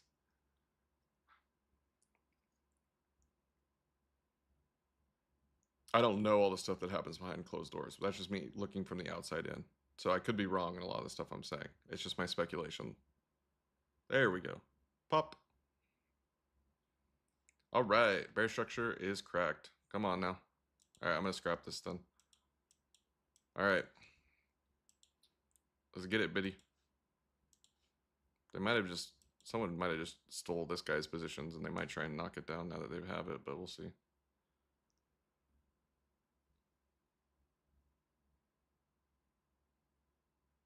Yeah, you see the volume spike there? So you saw all those orders come in at the same time, right? It's this guy right here that just got fucked. So that was the guy that had the wall right here. So the guy that had the wall right here that knocked it down originally got fucked right there.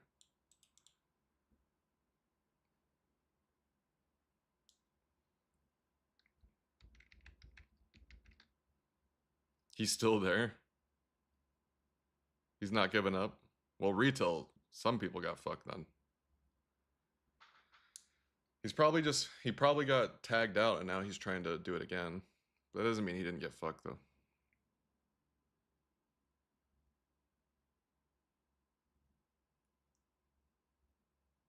Yeah, he's trying to get back in. That's dangerous, man. Fighting a stampede is dangerous. Look at this stampede of green coming in.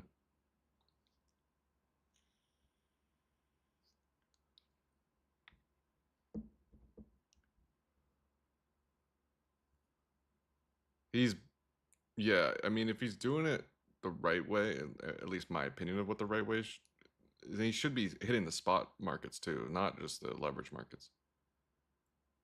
Should be slamming both the markets. In fact, I guess the proper way to do it now that Jane Street has been exposed for doing it is taking a loss, like a small loss on the spot market, to take a big gain on the derivative market. But I'm sure there's a lot of other people like Jane Street who do that are now worried that, you know, litigation is going to come after them. So all of a sudden, the price starts to go up because you don't have all these people that are trying to manipulate it to get it to go down.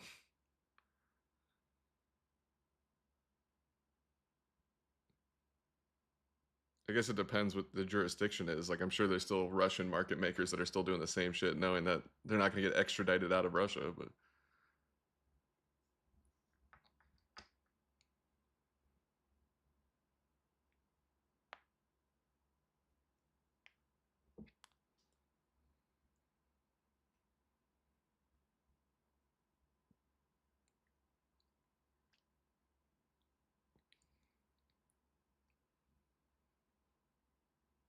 yeah, I mean, he's probably still putting up a fight. I don't doubt it. It's just, I imagine it's a hedge, right?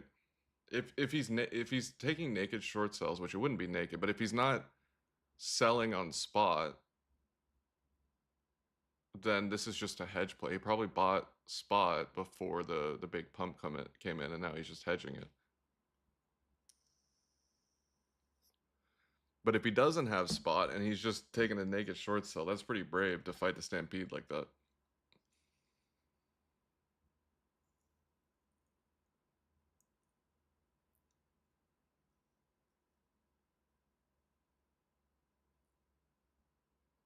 I guess since the music stopped, you guys can play your own music, which is probably what people prefer, but I don't know, sometimes those 80s bangers go hard.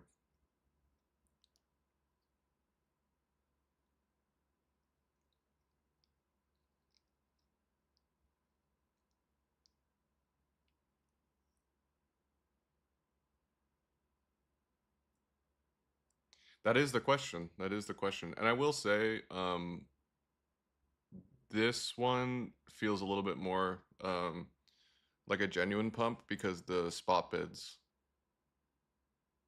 are a little bit more intense than we've seen in the past. Like this one, for instance, had more consistent spot bidding over a longer period of time, but this one had like aggressive spot bidding in a short amount of time. And that's sort of what we saw in all these pumps, right? So like this pump here, same thing. It was a good amount of spot bidding, but it was more prolonged. This pump was like very aggressive spot bidding, like almost like, oh, I need to buy before the next guy gets to buy kind of spot bidding, versus just like accumulation.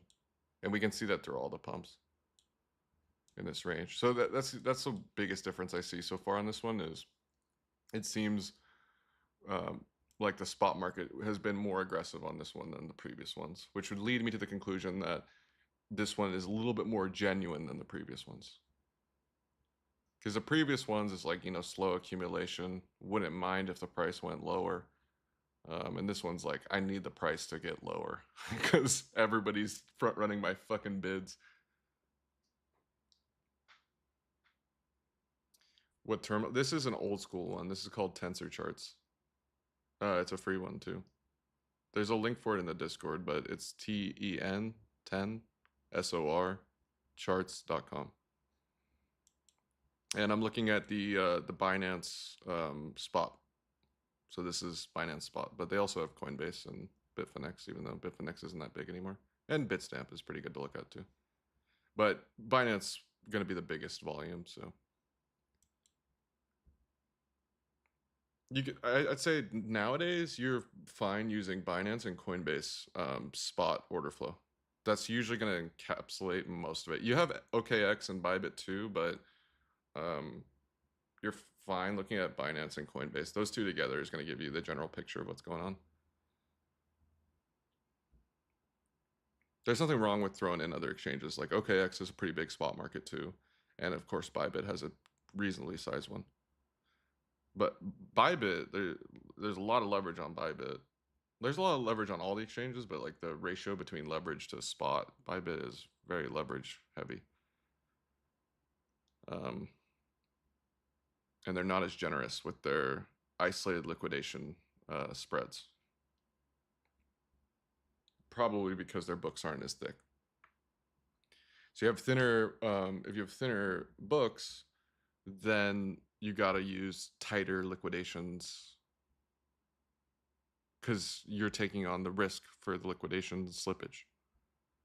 So if you're allowing users to use isolated leverage, and some users are going to use liquidation as their invalidation for that isolated leverage, and maybe your books aren't as thick, you're going to be eating slippage all the time. So you have to take that into account. And also they make money from liquidations too, especially if it's a small position. If it's a giant position, they could make a little bit less from a percentage, or like from a percentage perspective, because they have to eat more slippage. Of course, the bigger position from a numbers perspective is going to pay more because it's a bigger position, but in terms of the percentage that they would make from any individual position, they make more off the small ones because the small ones aren't going to have slippage, or at least not a lot.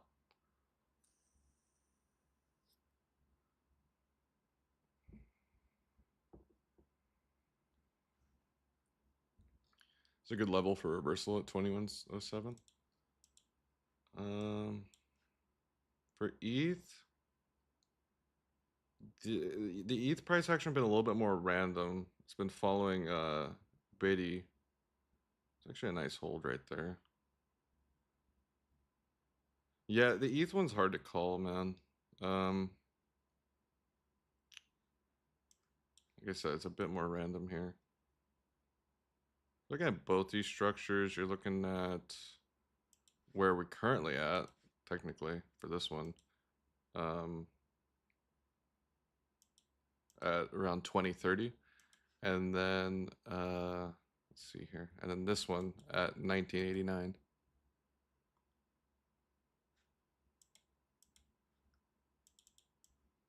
So this one, and then if this fails, then you need to hold this. Which, just like Bitcoin, it's kind of funny. It's a resistance turn support. So anytime you hold a resistance turn support, it usually leads to a good move. Same thing with support turn resistance. It's not a good strategy to use because it doesn't work out very often. But when it does work, it's usually indicative of a big move to follow.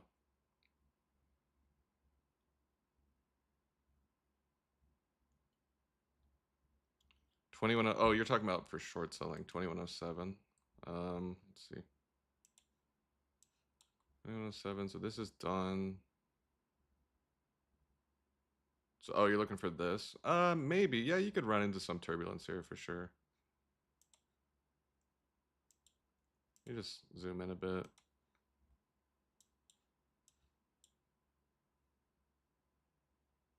Yeah, because you know what? That might work out a little bit better because you've got front run of liquidity.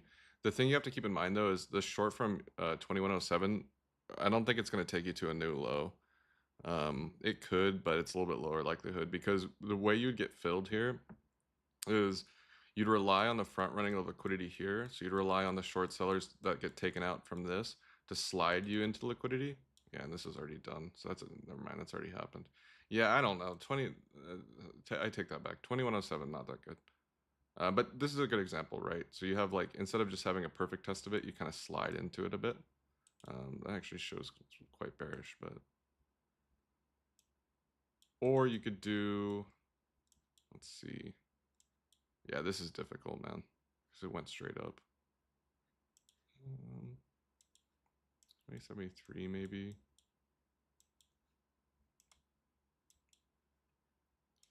Yeah, I think the short would look something like this.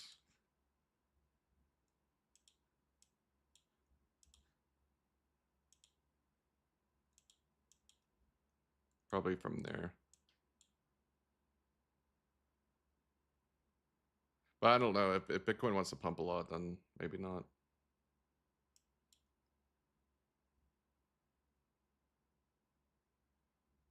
And you can even argue, if it's really bearish, you could argue 2065. Yeah, something like this. And then if it doesn't reject from here like that, then we could go to pop the top, send this thing a lot higher. Yeah, because it's already that structure's already done. So if you return to it, then yeah, you're looking at shit. You could hit 2200 or more.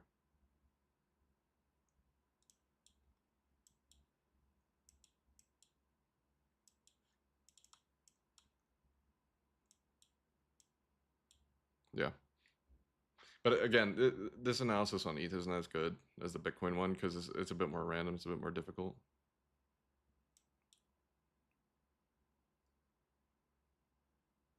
Which is a good sign, by the way. It means that a lot of the leverage has been flushed out of Ethereum. So it's usually a good sign.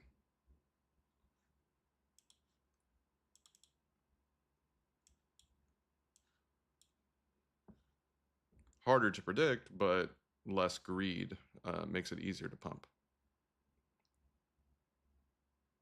But the dumps on it should be pretty easy to call. You know, most of the time Ethereum is more predictable than Bitcoin throughout the years in terms of how it moves, and divergences are like bearish divergences are really effective on Ethereum. The bullish divergences too, but not nearly as much. And that goes back to what I was saying earlier. The fluidity for like grabbing a short position without getting tagged out a bunch of times is usually easier to do than grabbing a long position. Now, the long position has the benefit of you can make more than the price can go up more than 100%, whereas the short position max you're going to get is 99.99, right? So the upside is a lot higher, but it's harder to get a leverage long than it is to leverage short.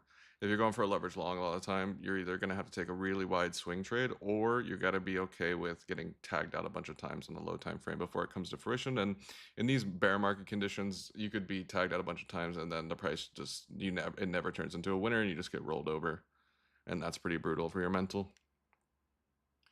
Could lead to like um, taking a big loss on the day, coming back the next day, and being more aggressive than you normally would have if you didn't take that big loss, which can lead that's how a lot of traders get fucked.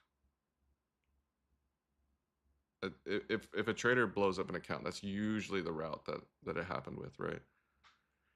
Trying to grab maybe a long position, sometimes a short position, but a lot of times trying to grab a long position, using good risk management, but you keep getting tagged out a bunch of times, and let's say you've taken a decent sized loss on your account, maybe 5% or something, and then you come on the next day and you see, oh shit, I'm down 5%, time to get that back right now. This looks like a good trade, I'm going to take it, and then same thing happens until you up the risk enough, and then you blow up a large portion of the account or the entire account.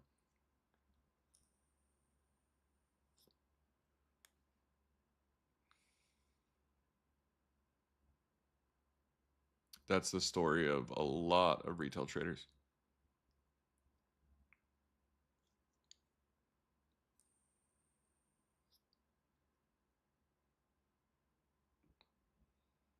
And if what I'm saying right now has happened to you, don't worry, you're not alone. Almost everybody in the chat has gone through it.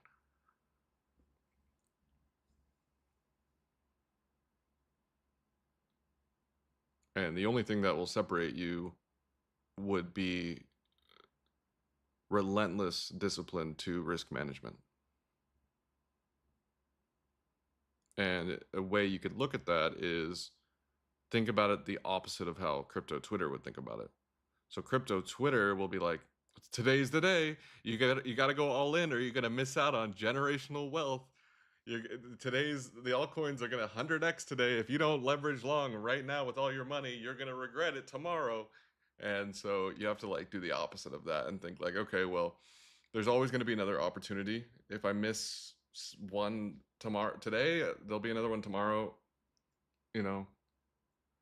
And I get caught up in that same thinking too. I'm like, okay, well, it looks like these things are going to pump a lot. I better, size up a bit here. Everybody does. Everybody has those thoughts of what if or should have, I could have, that kind of stuff. Today's the big day, boys. It's time for the alts to go to the moon. You're gonna be regretting it tomorrow. It's time to leverage up. Leverage up big time. 1000x leverage all in. I don't want to be the one to miss out on this. It's here it comes. And then dump. Same story. That's what I'm saying. Like crypto Twitter, unless you're like really good at filtering out other people's opinions, you shouldn't go on crypto Twitter because that place is literally just people saying, "Today's the day of alt season. Everybody I know is leveraging in," or they'll say, "Oh, Bitcoin's going to zero. I knew it. It's time to short it. Bitcoin's going to zero. Bitcoin has no use case. I told you guys it was a Ponzi." You get one of those two extremes, and it's hard as a trader to hear about extremes all the time when you're trying to do the opposite of that. But it depends on your filter. I would say like the people that are older in the chat who have more life experience also have probably stronger filters that they can like hear a bunch of BS and still not act on it. But if you're younger, you don't have as much life experience, you're more susceptible to that. Like today, I can already tell you since we pumped today, all the Twitter people are probably saying Bitcoin's going to the moon. It's going to the moon right now. Don't miss your moon ticket. And then if we dump a bit by tomorrow, they'll be saying, "Bro, I told you Bitcoin's fucking useless."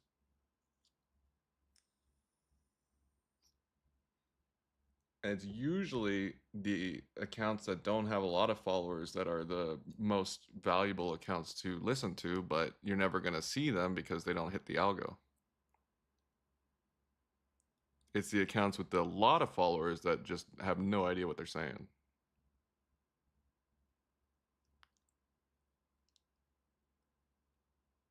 Yeah, the 2018 altcoin rally was a fun fucking rally, dude. I think what I liked the most about the 2018 altcoin rally was not everything was so correlated together. Like now, if you get a pump on the day, everything kind of pumps the same, right? Everything's kind of up around the same percentages. You might get one coin or two coins that do a lot better, but they're still all pumping together. In the 2018 altcoin rallies, you'd have half the coins are down 20%, half the coins are up 20%. So you could kind of like look at the coins that are down 20% and start to shop around with those. And then the next week or the next couple weeks, then they would be up, 20, 50%, whatever. And then the other ones would go down. So there was like more opportunities to sort of hop around. Nowadays, if you're in, an altcoin that's in the top 100, top 200, um, it's usually going to do the same kind of pump as everything else. I will say though, Near is outperforming the pack, and that's the second day in a row it's done that. So happy to see that. Hope that continues.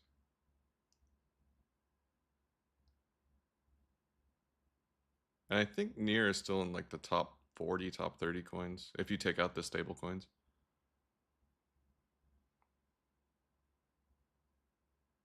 But that's the other thing. Demon Time is the other thing as traders and investors in the chat. You're always going to be like, "Oh, I wish I could go to the past and do this differently," or "I wish I could go to the past and do that differently," and you're never going to be able to. So, and trust me, I catch myself doing that too. Everybody does it. I mean, think about it like this, right? There's not one person out there who hasn't thought to themselves, "Oh, I wish I bought Bitcoin back in 2009. I wish I bought Bitcoin back in 2010," right? When it was trading for $1. Everybody has had that thought. If you get teleported back to 2010, what's the first thing you're going to do? I'm going to buy Bitcoin.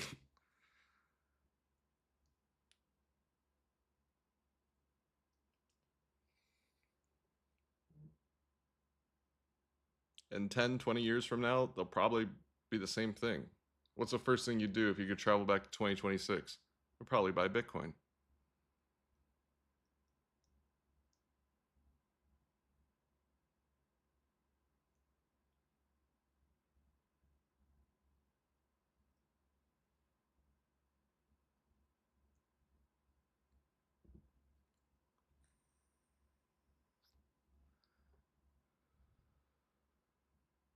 Yeah, there were also way less altcoins, and we didn't have the fucking meme coins taking all the liquidity.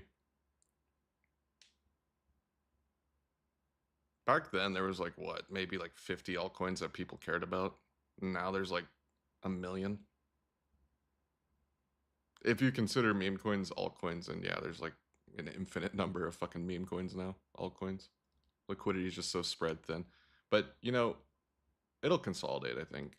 I think a lot of the coins that don't make any money, the coins that are meme coins and that are newer coins, those ones will have to endure deeper bear markets still. Whereas a lot of the coins that have been around for a long time, that are still making money and are still, have a decent market cap, I'm sure there at some point there's going to be a consolidation where a mass exodus of a lot of the garbage altcoins into the, you know, I don't even know if I can call it, but like decent altcoins, right? Some Bitcoin maxis in the chat probably just like rolled their eyes because if you're a complete diehard Bitcoin maxi, you don't even like Ethereum. But I think Ethereum has been more accepted over the years. Um, I think Bitcoin maxis, like the real diehard ones, that if they like any coin, it's probably Dogecoin, and that's just because they know it's a fucking meme coin, and it's the OG meme coin.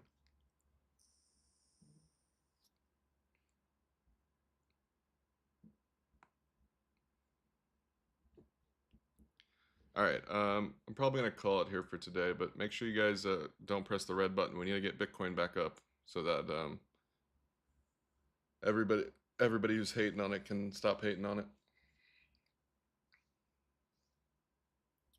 Let me get some GGs in the chat if you're still here, boys. It's good to see you all again.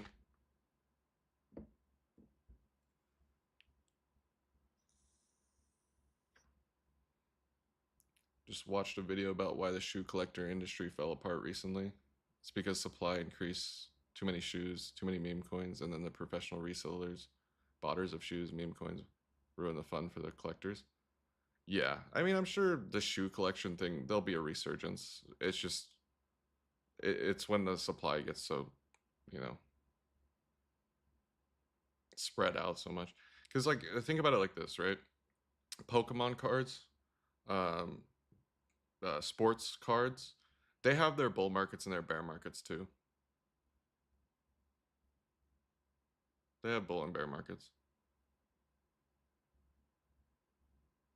How many new types of Pokemon exist nowadays, right? But the OG Pokemon are usually the ones that are worth the most.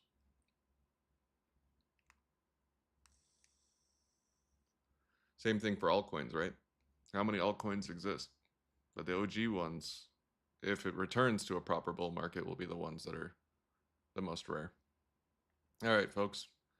Have a good rest of your day / night, depending on where you're from. As always, I'll notify you in the Discord when I go live. I don't know when that's going to be. I can try for tomorrow, but we'll see. Depends on the market. Market's been pretty crazy lately, so I haven't been on, but I got back just in time for Bitcoin to try and make a recovery. I say that, and then by tomorrow it's going to be trading back at yesterday's prices. No, I don't know. We'll see. But yeah, use good risk management. Let the price come to you. There's always going to be another trade and always another opportunity. Don't got to force anything. All right, be safe out there.